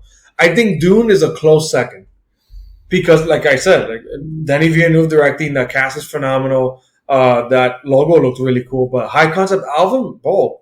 And especially after what he's given me after Arrival and Blade Runner 2049, I can't wait for whatever the fuck that man touches. Mhm. Joe, most anticipated movie? Ghostbusters. Come on, don't take Justin's. Fine, Masters of the Universe. But I know it's going to be Wait, a crap. movie? Yes. So it's like, oh no, it's not. It's Not this year. Yes, it's next year. Say Birds of Prey. No. Eternals. Eternals. Eternals, yeah. I would have given that my close third. I'm so interested in Same. what that movie is going to give us. All gods. Marvel gods. And before New Gods. Right. How crazy. I mean, We all know how Joe feels about New Gods, though. we're gonna get Ghostbusters after Afterlife before that movie comes out. Okay? We're gonna get a live action He-Man movie with Like 6 of them before Yeah. before we get, We'll get a Arnold Schwarzenegger King Conan movie. Before. we'll get that twin sequel. Oh before- God, before triplets. that. Triplets. That yeah. have you heard about that, Justin? The rumored triplets movie, they've been talking about with that for years. Arnold, Danny DeVito, and then like a half brother that they didn't know, and it's Eddie Murphy. Eddie Murphy. Yeah, they've been talking about that. Yeah. For Fucking crazy. That movie They will come talk out about that before like you guys. 4 or 5 years after the first movie came out. We'll get another. Actually, I was more. I'm sorry, I didn't interrupt you. no. I was more interested in the idea of remaking Twins, but with Momoa and Peter Dinklage. Oh, that'll be cool. That'd be I'm funny. totally in That'd on be that cool. movie. We'll get another Terminator reboot before we get New Gods. Please don't. I don't think. Dude, I'm the biggest Terminator fan of this podcast. I'm just saying. I don't want any more. I Terminator. don't want it either, but I was done with Terminator fucking 3 movies ago, and this one kind of reinvigorated. I Ooh. really liked Yeah, Dark I Fate. liked it too, but it made no money. Yeah. what do you think comes first? The Avatar sequel or New Gods? New Gods. That Avatar sequel is just, No, I think Avatar. Man, I think I Avatar. don't think either one's making. Can we timestamp this? I want to remember this bet. Justin put 3 out of 5 odds on New Gods. I say Avatar. It just seems like every time there's news that come out, he's like, "I'm going to direct another one." What are they up to 6 now? Yeah, And he's just like, "I'm going to do another one now." Yeah, like yeah. he's like, "I just have so many ideas. I just can't stop But, the camera from rolling." every other day he's like underwater again, Yeah. shooting underwater shit. He's like trying to return to his abyss days. Yeah. All right, so that's the most anticipated. We spent a long time on that. I don't know if we really want to. If we want to, we might have to cut something here. I think we should cut. I don't know. Whatever. I really want to get to Picard. We can just breeze past comics instead of doing like what we usually do, the Okay. panel by panel reviews. Yeah. Just say the summary of what happened and what we liked. All right, so I'll go first. I'm only going to do Thor 2, just because I can't remember Avengers 30 at the moment. I'll review Avengers 30 next week. I thought it was lackluster. With Avengers 30? Yeah, it was Yeah. just the backstory of the pregnant I mean, if you lady can't remember as a it. star brand. You I know can't- that he's telling me. I'm like, yeah. It really wasn't. It's not worth really reviewing. That's The cool. Thor was cool, I think, mainly for the fact that it's Thor versus Galactus at a certain point. Because they go to the first planet that he needs to get the power. But the good thing about this, or the interesting thing about this book, is seemingly the Dark Winter or the Black Winter. What is it? The Black Widow. The Black Winter is responsible for the death of the DC universe Yeah. because they show that in the beginning that the what looks like the DC universe died, which leads to rumors that the secret crisis is going to happen, the secret crossover between the two companies. The long rumored amalgam universe event. Yeah, well, the idea that you keep Secret Wars because Secret Wars is the big event for Marvel, and Crisis, which is the big event for DC, so they named it Secret Crisis, and it goes with the thing because it's a secret. Nobody knows if it's going to happen or not. What's funny is people have pointed fun at it on Twitter, and then Donny Cates has retweeted it. Mm-hmm. Yeah. So it's like, I wonder why he's stoking that fire. So this book, really, the breakdown of this book is the idea that they get to the planet. Thor wants to get everybody off the planet before Galactus eats it. Galactus just wants to eat it. Thor attacks Galactus with Mjolnir and fucking almost devastates the fucker. Dude, he breaks off like 3 fingers. And then his knee, the hammer comes back through his knee. Oh, it's so badass. But in the end, Galactus eats the planet, and Thor has to call on Sif, who is the new guardian of the Bifrost, to get as many people off the planet as they can and take them to Asgard. And he got mad because he's like, I made a pact with these people saying that they could one day return to the planet when it's fine. But Galactus kept eating, and Thor was like, stop, like, you're going to kill us. The planet blew up.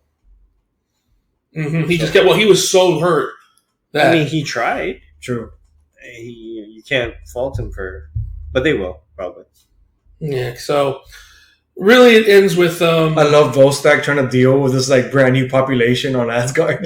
And he's like, He's like, what the fuck do I do with all these people? Stand in a line. And it's like, whoa, it's like a planet population. Right. And he's like, stand in one single file line. It's like, seriously? So you've got Galactus in this book who's just eating and eating and eating. He wants more power. Because these planets are supposed to give him they were found by Surfer and hidden by him so that he wouldn't get ultimate power. So obviously him tapping into this planet is giving him a taste of that ultimate power. And he wants more and more. Right. And he goes, Thor's like, I'm the god of thunder. And then Galactus answers, I'm the god of hunger.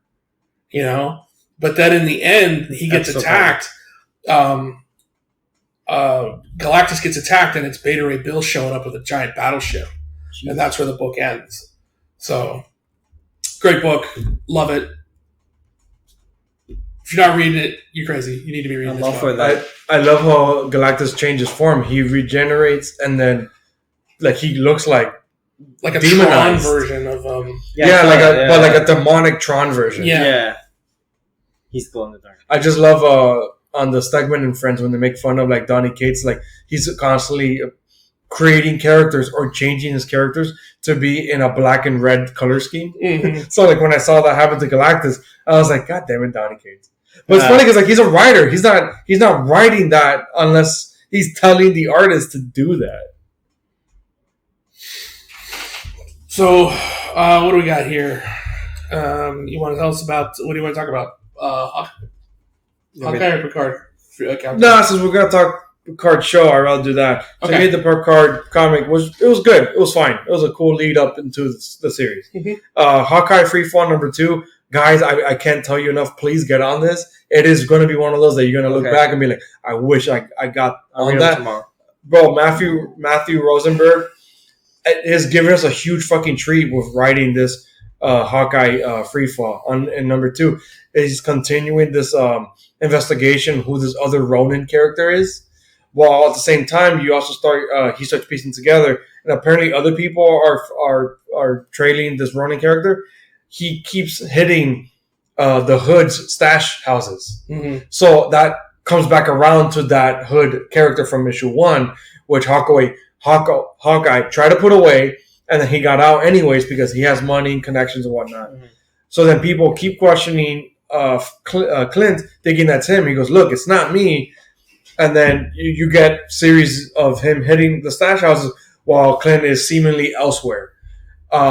It focuses on this one charity gala, and it's funny because I like the way Matthew Rosenberg writes these characters.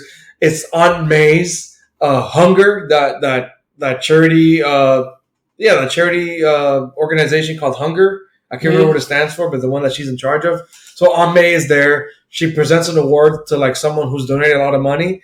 And then while Clint is talking to Tony Stark, and Tony Stark is flirting with Clint's date, which is his girlfriend. I didn't catch her name. I haven't been really paying attention to the girlfriend character much. I just know she's a doctor. Apparently Clint donated that money. So he goes on and then he's giving a speech. But it's being shown that the Ronin character is at the same time hitting up, other stash houses of the Hood. So, clearly he's away. He doesn't know that this is happening and whatnot. He knows about some other one that Peter Parker, who's the photographer of the event, comes across Clint and talks to him about that and whatnot. But I love the characterizations of all these characters. Matthew Rosenberg really gets these characters and really understands their dynamic as the Avengers. I think somewhere in the street, Clint gets caught up in some crossfire and whatnot, where someone's like, "Oh, you're aren't you supposed to be dead?" He goes, "I'm not dead. An Avenger never dies." And they're like, "You're an Avenger?" He goes, "Yeah, of course." And someone's like, "But are you really?" And then people keep calling him the worst Avenger. So it's become a recurring joke. And then whenever he, let's say, infiltrates something or fights someone, and then he fails or falls or loses, he's like, "Damn, I really am the worst Avenger." So it's funny of seeing Clint Barton in this version of a superhero that's kind of like a superhero that's down on his luck, while at the same time, it's someone is out there tainting his name using the Ronin costume. So then it shows someone that Clint has had a run-in with because they know the Hood character. And then we keep seeing the Hood character getting madder and madder as all his stash houses keep getting hit. at the end, the kid that Clint knows that has some information about the hood and like where he has his stash houses and whatever. The Ronin character comes in and starts thrashing him, starts punching him around, and he goes, "Oh, I know you're Hawkeye." And he goes, "No, I'm not. How would you know?" He goes, "Look at the way you stand." And he literally like even brings up evidence that he's Hawkeye.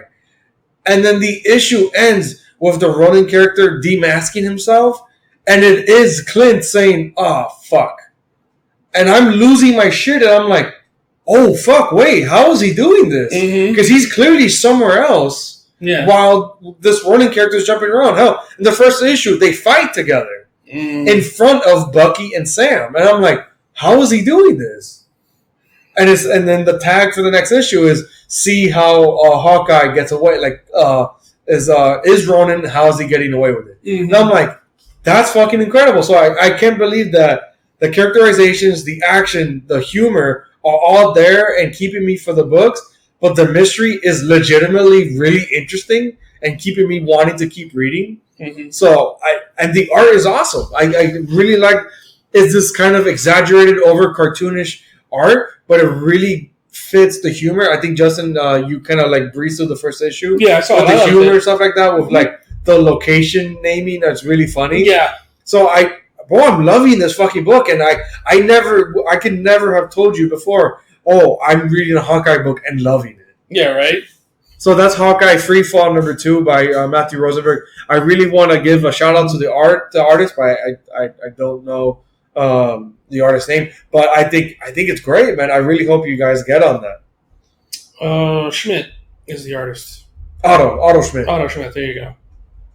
It's great. I think it's so cool. You sold it last time. I downloaded the first issue. I wanted to read it. I didn't download the second one. I need to just do that now. But yeah, I want to read it. The way you talk about it sounds great. Since Ranger had to step out of the room for a second, I guess we can just go right into X-Force if you want to just please. X-Force 6. Yeah, X-Force #6. That was fucking crazy. I really enjoyed this book. I like the munitions of Beast, how he's kind of puppet mastering everything, and in his mind, he's just like, I'm the one that controls it all. But this one has them. He's like Oracle.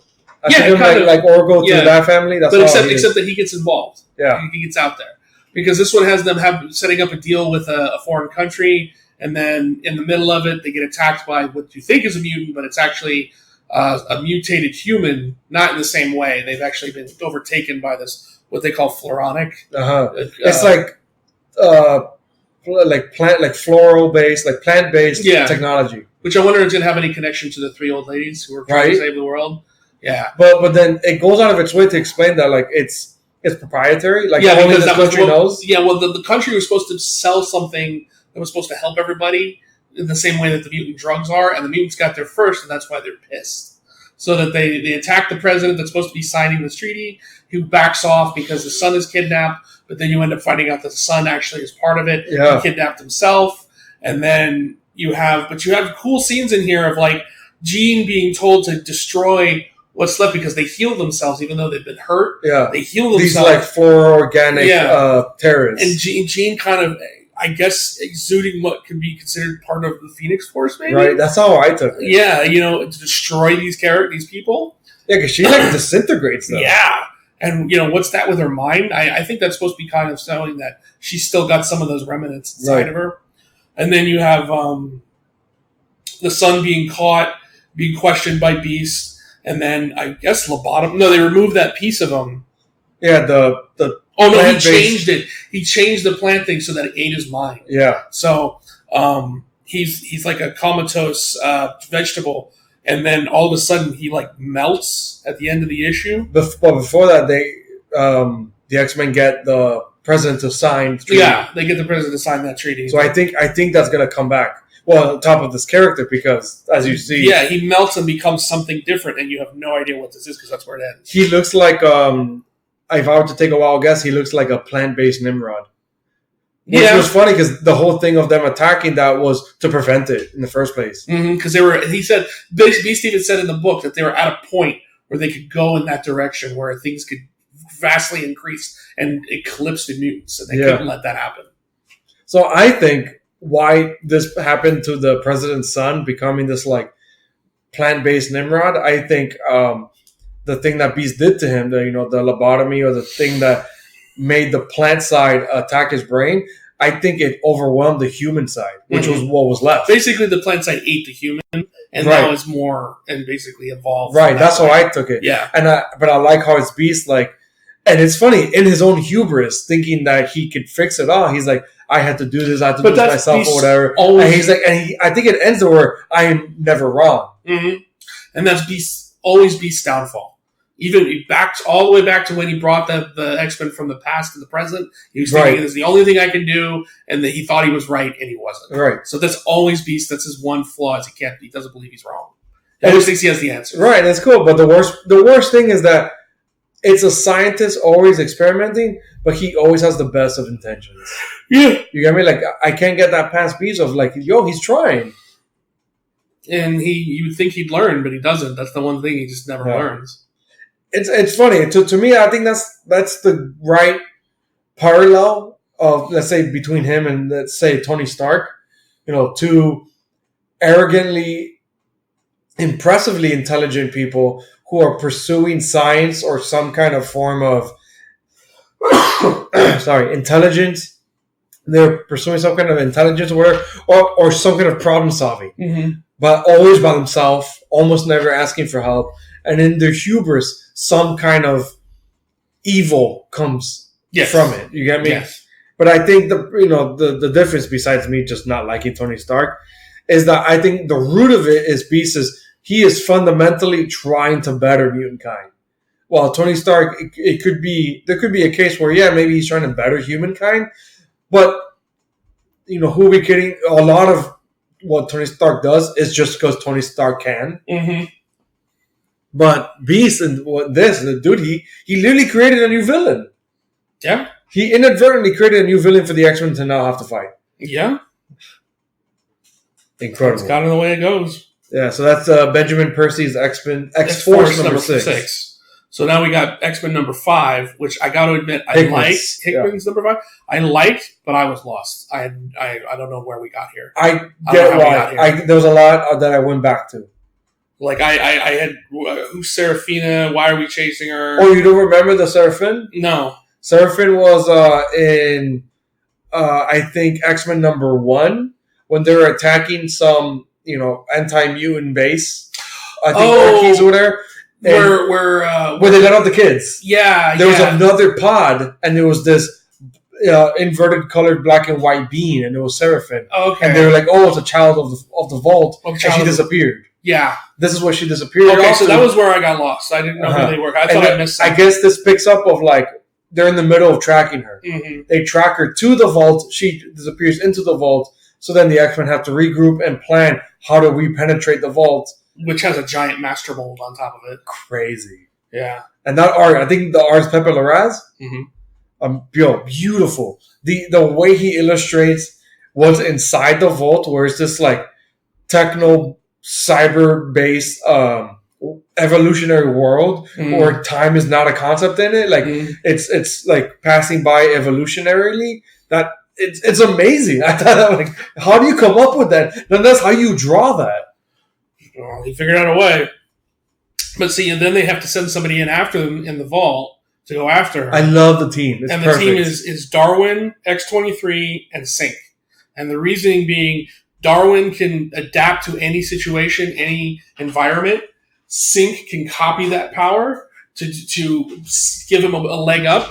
And X-23 is just female Wolverine, so she can adapt to the situation. She can regenerate quick. Yeah. And there's like supposed to be a time threshold that they have to get past too. But I think the main thing is just so they can live longer. Yeah. Because what they said is like, well, they're going in. It's like, you got to remember there's a time element to this. It's like, you go in, but we have to get you out. It's like, we might have to wait for the door to open again. It's like, what happened? Well, how long do you think that's going to take? It's like, well, time passes differently inside. The last time it was like 150 years. Right. Before the time, but not outside, inside. Yeah. So it was like, so literally they could be in there for 150, 200, through 2,000 No, years. no, I think Xavier even explains that, like, oh, it took this amount of Earth time, and he calculated it's about over 1,000 years. Yeah. So they might have to wait longer than they've lived on Earth inside that vault. Yeah. That's, And then the other that's thing they fucking told, insanity. and the funny thing, the other thing he told them too is like, you go in, Cerebro can't penetrate, so we can't download you. So you actually have to get out before we can download you again. And then once you get out, we can rebring you. We can basically kill you off and bring you back to how you were. But with the knowledge that we need. With the knowledge that we need. Yeah. But it was, I enjoyed the story. I was just lost at the beginning. But I do enjoy the return of Sync, who died fairly early in the Generation X run. He was an interesting character I liked. I think he ended up being a villain. I think he ended up Makes sense. being a traitor. I think they even divulge into some of their allegiances beforehand. So, and then you've got this cadre of people with Serafina, Pero, all these Fuego, all these people who are like, oh, who are they? Yeah, other children of the Vault. Yeah. Which I think I don't remember if they call themselves post-human or that's what they're dubbed by the X-Men. Okay. So this is obviously going to have some kind of connection. It's like what's the way that they describe what they are? That's like an artificial evolutionary step in humankind. Yeah. Well, obviously this is going to have some connection to the master mold by the sun. Yeah. So, or the mother mold, excuse me, by the sun. By the Orkies organization. So this, they even mentioned Ocarus in this book, I believe. So you have a master mold that's kind of artificially evolving humans, and then you have a mother mold who's supposed to create other master molds, right? Possibly to do the exact same thing, but which is supposedly a secret from everybody, and that the X-Men thought they destroyed, but is actually them bringing. They're actually working on bringing it back now, because remember that doctor found. She's like, oh, I found a way to like resurrect. With her husband, right? Yeah, which we theorize is going to be the new Nimrod, right? Yeah, or the Nimrod, excuse me. Or probably the actual basis of a Nimrod. Yeah. So you have them getting inside, which this whole fight was a deep decoy to get them looking the other way so they could get inside. They get inside and immediately they're rejected by the vault, and then it's like they have to protect the city, and then that's the last you see of them. Yeah, and they're like, "Oh shit!" Yeah, and then you have Xavier and Cyclops talking, and it basically goes back to the first panel of the beginning of the decision, awesome. Where it's just like, my God, what have I done? What the hell was I thinking? But I like it because he's explained that it's been. Can you say it there? How long it's been? Best guess, 537 years. No, that was inside. I want you to say that last of how long they've waited so far. Oh, outside. I'm sorry. How long have they waited outside? 3 months, 5 days, and some change. And so how long inside? Best guess, 537 years and some change. That's crazy. I'm sorry.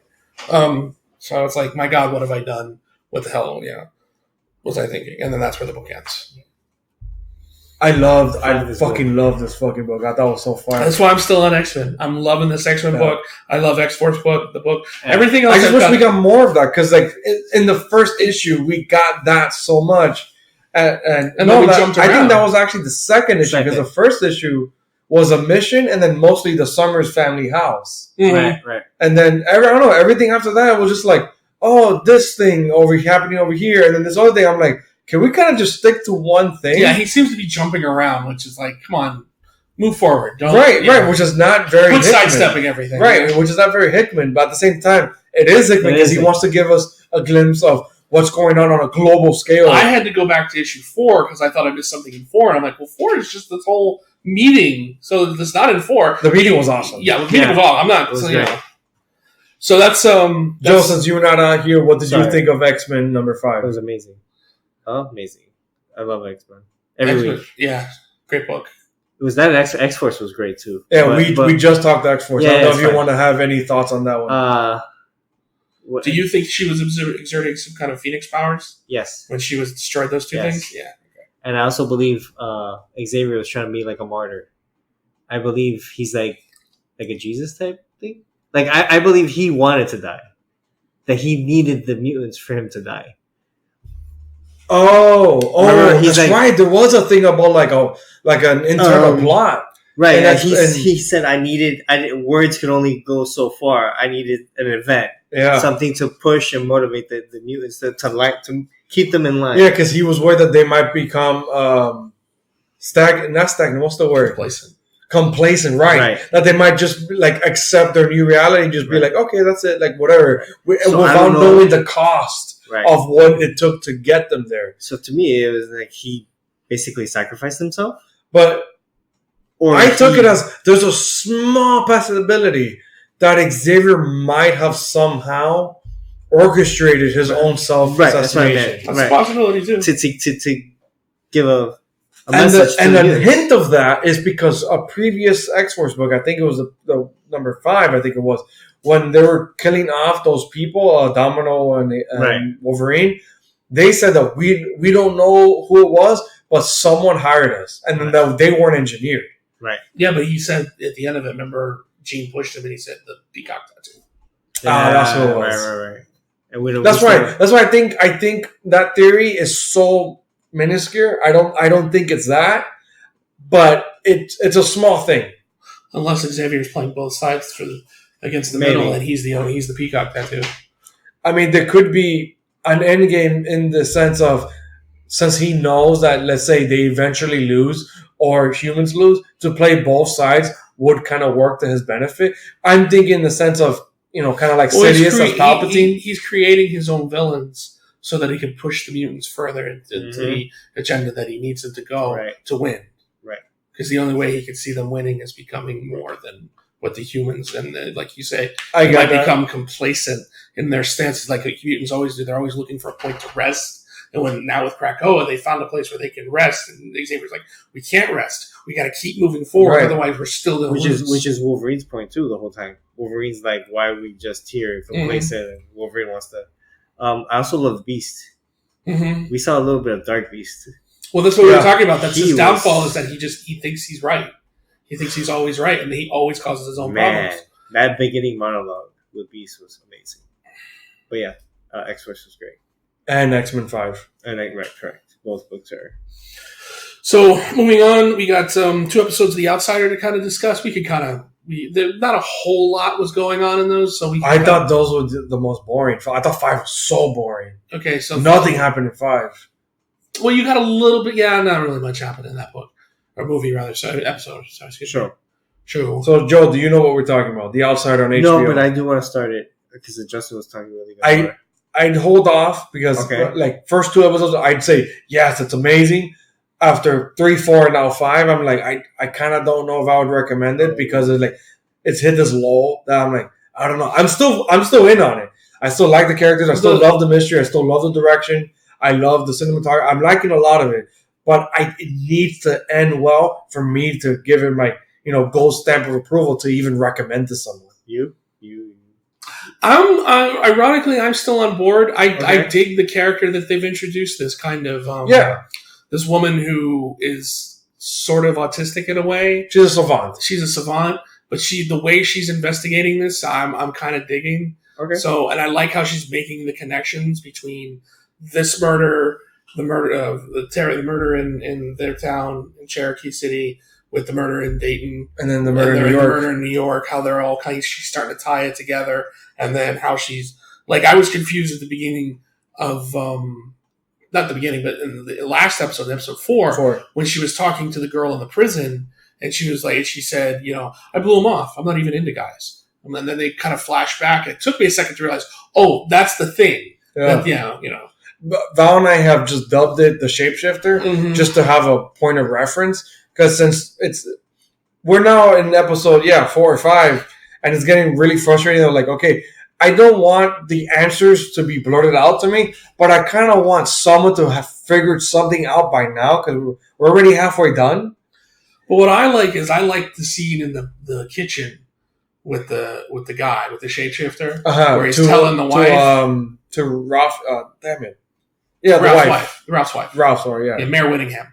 Yeah, basically telling her you need to get him to stop, but how he's like, look at me, and then she draws the face later, which she's never seen before. And then, but what I'm really digging about the show is like they are really going out of their way on this show to make you think it's just a straightforward mystery, and then they're peppering in all this supernatural stuff, which I really because like it's really weird that in the back of my head to think this show that I'm watching is going to end with a supernatural twist to it. It's hard. It's almost hard to believe. Yeah, because you're watching it and you're going. You kind of get lost in the mystery, and then you go, "Oh wait, no!" But there is a supernatural element to this, But then you have the thing with the guy, suicide by cop, where he gets killed, and then he's got the shit on the back of his neck. I think that's like a brother of the. The brother of the guy who got accused of killing the kids, and then offed himself in prison. Yeah.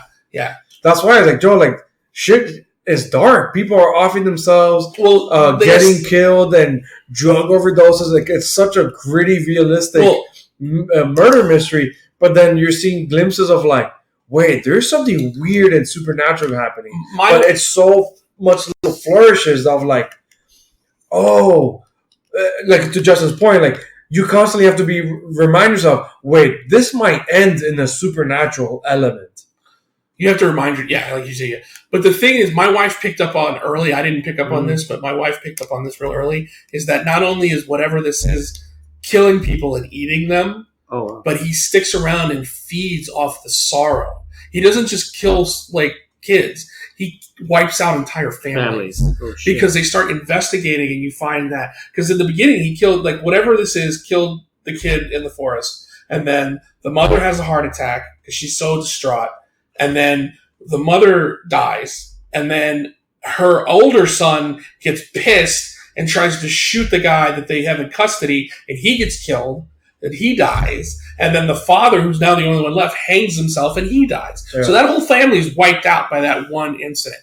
And then they go back even further, and they show how the guy who was in prison, his mother decided to kill herself. She ran her car through a bunch of red lights until she hit a fucking pole. And so he doesn't just stick around. He doesn't just kill one thing. He sticks around. He feeds off the sorrow. Yeah, I think a character on the show even dubs it like it's a grief eater. Yeah, so it lingers on more grief. They call there's like El Coco was one thing they called it, and then Tear Drinker was one thing. Because that was the name of this last episode was Tear Drinker. Yeah, my favorite explanation of like what exactly it is besides the whole grief eater thing that it's kind of like. How, Boogeyman, Baba Yaga, and shit, like how Joe and I, like what Hispanics tell us of, like, if you don't behave, something's going to get you or whatever. Yeah. But a character explains of, like, that's always based on some kind of realism where there is a thing that still eats kids. But the truth is, it doesn't only eat bad kids. It eats whatever it wants. And then on top of that, it is a grief eater where it feeds and drinks up that sorrow and grief. Not the family. It doesn't attack the family. Maybe it attacks the kids, but it feeds off the grief of that family. Yeah, whatever. Or the family, like either self-destructive or destructive in other manners, like killing someone else. It feeds on that grief. Where that's what Justin was saying. In the Georgia area, that's not the city where they're calling it. There's Dayton, there's Cherokee City. The Cherokee City, a whole family is wiped out there, and then a whole other family is left without a father and dealing with the persecution in that town. And then in Dayton, another family is fucking wiped out, and the other family is left with dealing the persecution of that town. And then in New York, this chick is also in prison for killing a kid that she's never seen before in her life, never met before in her life. Wow. And then her dad and her uncle get offed at a bar. Just for having been accused of the crime. It's crazy. And then and you get the idea it's also pushing the little girl to do something too, because it keeps visiting her in the night. The little girl of the Jason Bateman character. Yeah. So that what I'm saying about my gripe of what I'm having, Joe and Justin, is that like by episode 5, people still don't understand what's going on. Right. And I kind of don't like when stories go in a way where the audience kind of sees and knows more than the characters, because then you have to have these, I don't believe it moments, and then explanation, and then, you're crazy, and it's another episode wasted on explaining or seeing to believe what's really going on. And it's like, I don't want that in just a 10 episode, season. Oh, what I think they're getting at is, like I said, they've really gone out of their way to make you think, this is really happening. Like this could actually happen. And then you've got that supernatural element. But try to think of if somebody came to you and tried to tell you that ghosts were real and they had proof, you would still be like, what the fuck are you talking about? So you've got the next episode where she's going to sit everybody down and explain what's going on. But I think you have to build to that in order for it to be more believable because they're all they're all going to have that moment where they go, what the fuck are you talking about? But I think Ralph is going to be the one that's he's going to look, a kid that my wife has never met drew this. And then my wife drew this. Yeah. This is the same weird-faced person lingering around strange occurrences in this town where people are dying. And then you still have the one wild card element of what's going on with the bouncer at the strip club. Because they keep coming back to him. Well, that and Jack, the other cop. The one that's been... he's being controlled. But they're making you think that maybe the bouncer at the strip club is the guy. That he's in plain sight. He's been because he was cut. Yeah, and then we're thinking he keeps looking at his wrist. Yeah, and we're thinking that the transfer of whatever the shapeshifter is by a cut. Yeah. Well, they've pretty much proven that because even when the guy was having sex with the girl, you saw the blood coming down his neck, and then David's character was cut at the hospital. So you've got the establishment you've got the chain of evidence right there. You can see what's going on. So I'm still in. I mean, I know you said you're still in. I'm in. I haven't really been bored by these last couple episodes. I was bored the last one because fucking nothing happened. Okay, I can see it, and poor writing. But I think they're building somewhere. I think it's going to make sense. So now that's what I really want to talk about.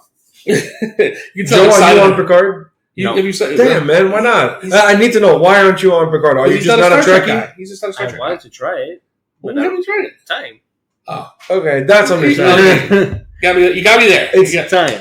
It's not that long. Yeah. To give it that, it's like 40 minutes. Every time. No, it's like 55. I'll tell you. Really, it's not 55 minutes. It goes by fast if it's 55. It does. I've tried 4 times.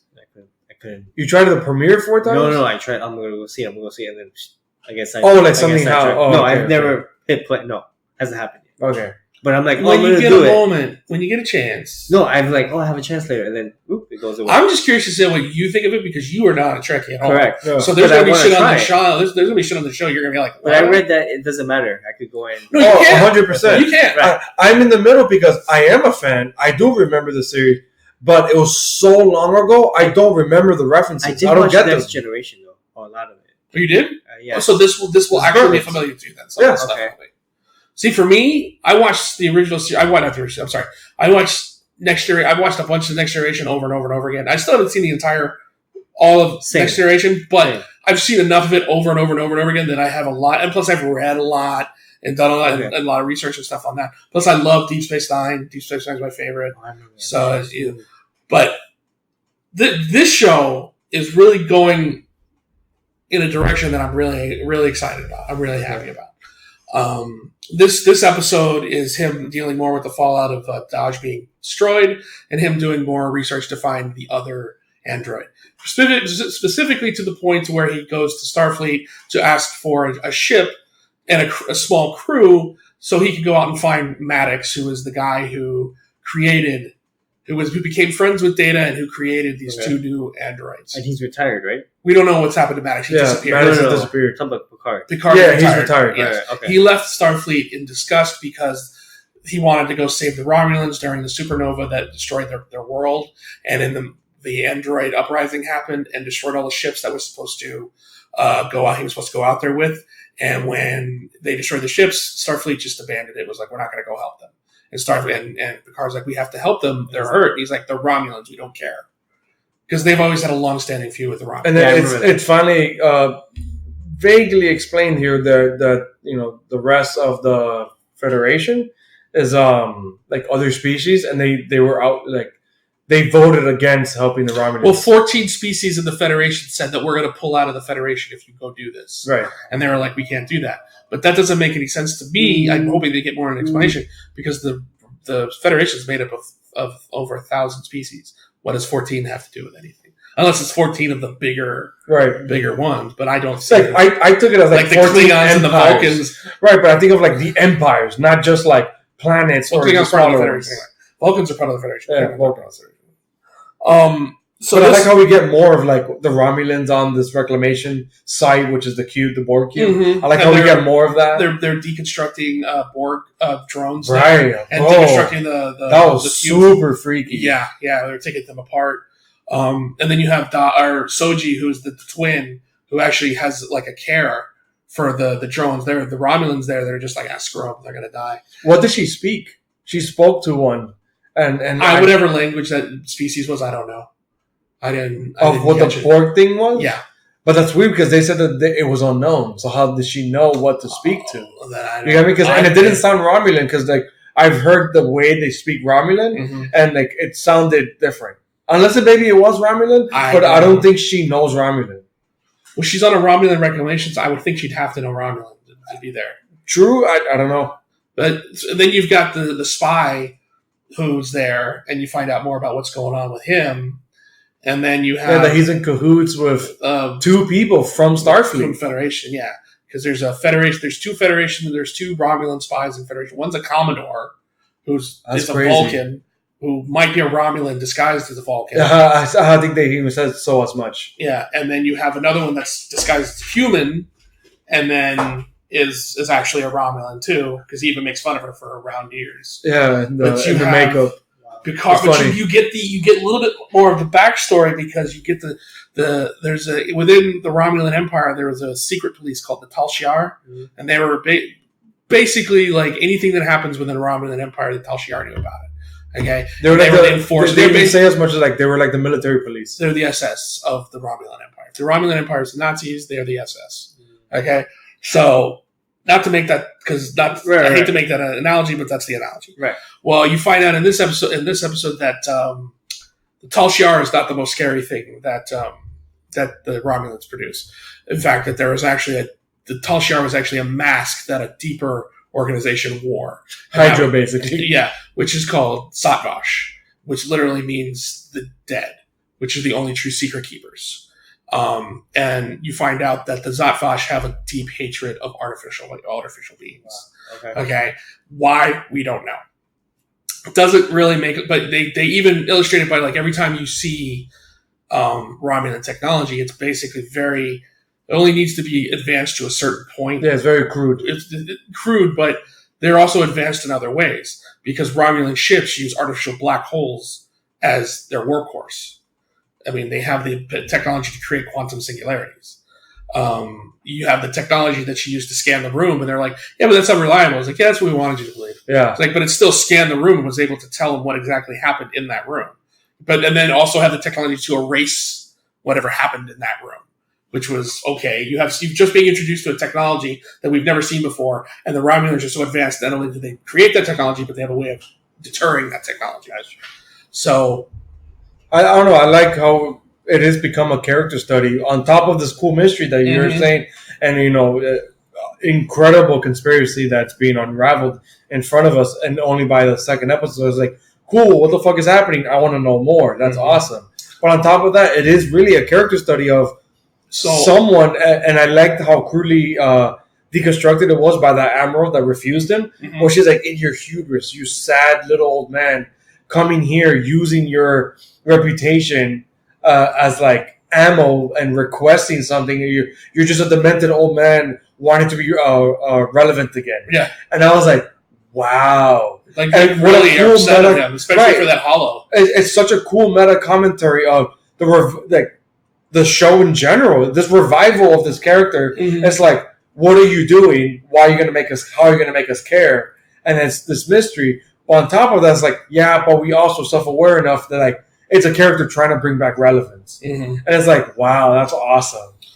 So you have him go and find his. He doesn't get the ship, obviously, because basically he gets yelled out of the fucking room. And he decides that he's tired of sitting on his ass and he's going to go do something. And he decides to go see his former first officer, who hates him.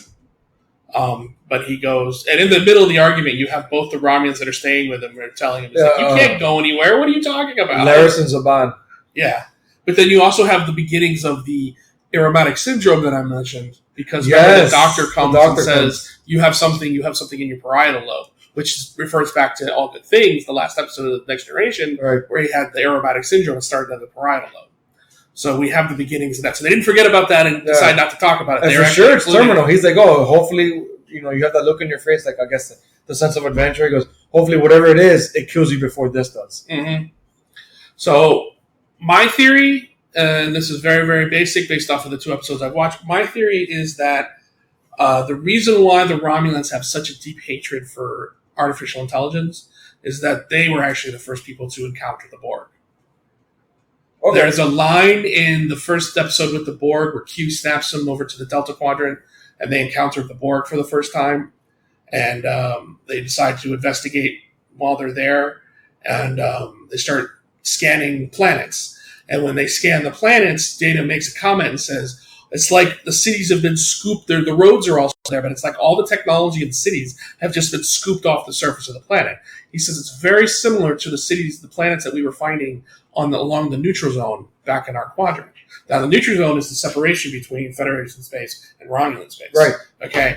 So I think that actually happened to them. The Romulans were actually the first ones to encounter the Borg and used whatever they could to destroy whatever cube they had. Okay, or stop it, and maybe that's the reclamation they're doing. And it would explain why their hatred In that for would explain synthetic life. Synthetic Right. life is because this synthetic life form came from nowhere and tried to destroy them and almost succeeded.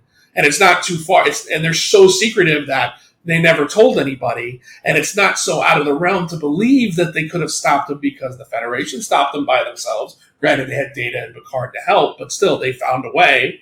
So, and it's almost like zombies. Like it's almost like an impossible undead army to defeat because as they claim Romulans, they become part of the collective. They become part of the Borg. Yeah.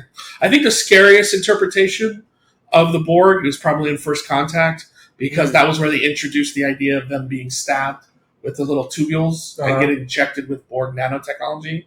Whereas with the first encounter with the Borg was that you just got that they were sedated and then assimilated. They added technology on top of them. But the First Contact introduced the idea that when they encountered the Borg injected them with nanotech, and that they actually started to physically mutate with robotics, so that you would actually see the robotics start growing out of their skin. Yeah, and that was like the first. And I think that really made it scary. So, or at least to me, anyway. I really hope we get to the origins of Borg. Is that something the show ever dived into? I would think. I think Voyager kind of talked a little bit about it, but I don't know if we ever got a definitive. This is how it started. Can you imagine its origin is Romulan origin? Yeah, but then how did it end up in the? Well, yeah, maybe. You get me? That's the Borg is the end result of the Romulan artificial intelligence, experimenting with our, and then that's why they just discarded all that kind of technology. Because you remember their color scheme is matched too. Because Borg is green, so is Romulan. Yeah. Green. Yeah, green and black. Yeah. Ooh, I hope that's it. That'd be dope. Do we know how long Picard is? Do we know how long it is? I think it's 8. Oh, so 8 or 10. So much more is going to happen then. And they're 55 we're only. minutes. We're only. So- I don't think it's 55. 8 hours? I don't think it's that long. Picard premiere I mean, I don't duration? care. I'll watch it. 11 Oh wow. 11 episodes? or 10. It says 11. Why? Oh, because there's season 2, 1. So it's 10 episodes. Excuse me. But I think they've rated you're right. that for sure there'll be a season 2. First episode was 44. Second episode was 43. Yeah. Tomorrow's is 42. Yeah, so I knew it It's was around still 40. 10 episodes. That's good. It's good, bro. Yeah, because most of them ended 8. Hey, I'm happy with that HBO format of 10 episodes. I love 8 to 10. I think it's perfect. I went back and was looking at old seasons of Deep Space Nine and stuff. They went 26 episodes. Ew. That was back when you would watch a show and you knew it was coming to an end about 2022, and then they would announce we're going to do 3 more episodes, and people were like, "Yeah, we're going to do more," because they just wanted more. Never mind the fact that it was 3 more episodes of filler. Filler, yeah. But that was back when you took filler. You're just like, Right. those are the character Right. studies. Those are the ones where you get the little backstories on some of the characters they don't highlight. They're not rushing through.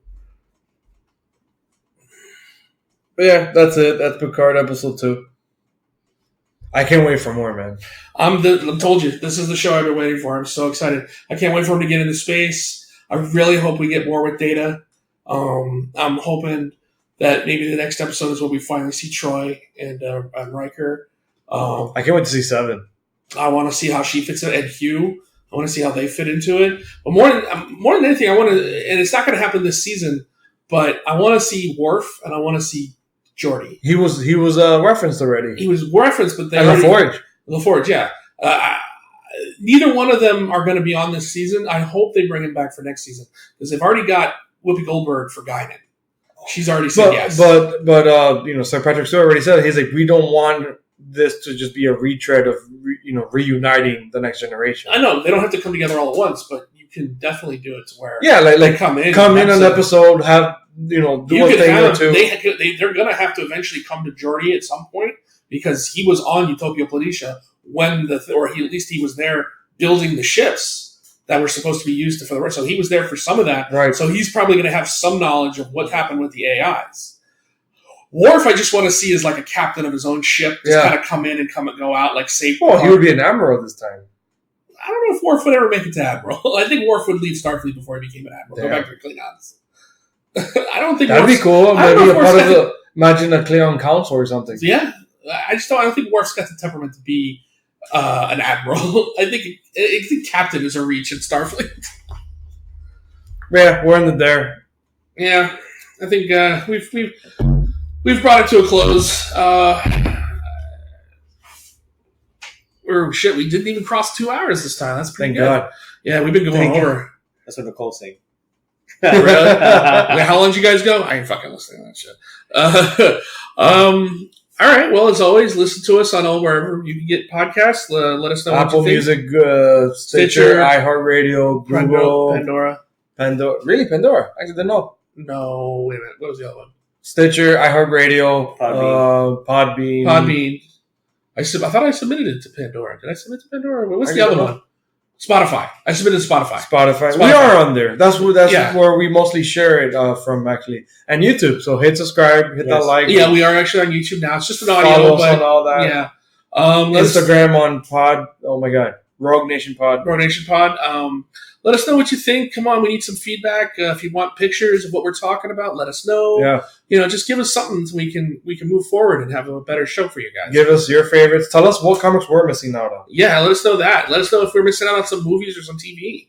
We all love that here. We all want to talk about it. So just give us a shot. Let us know what you think.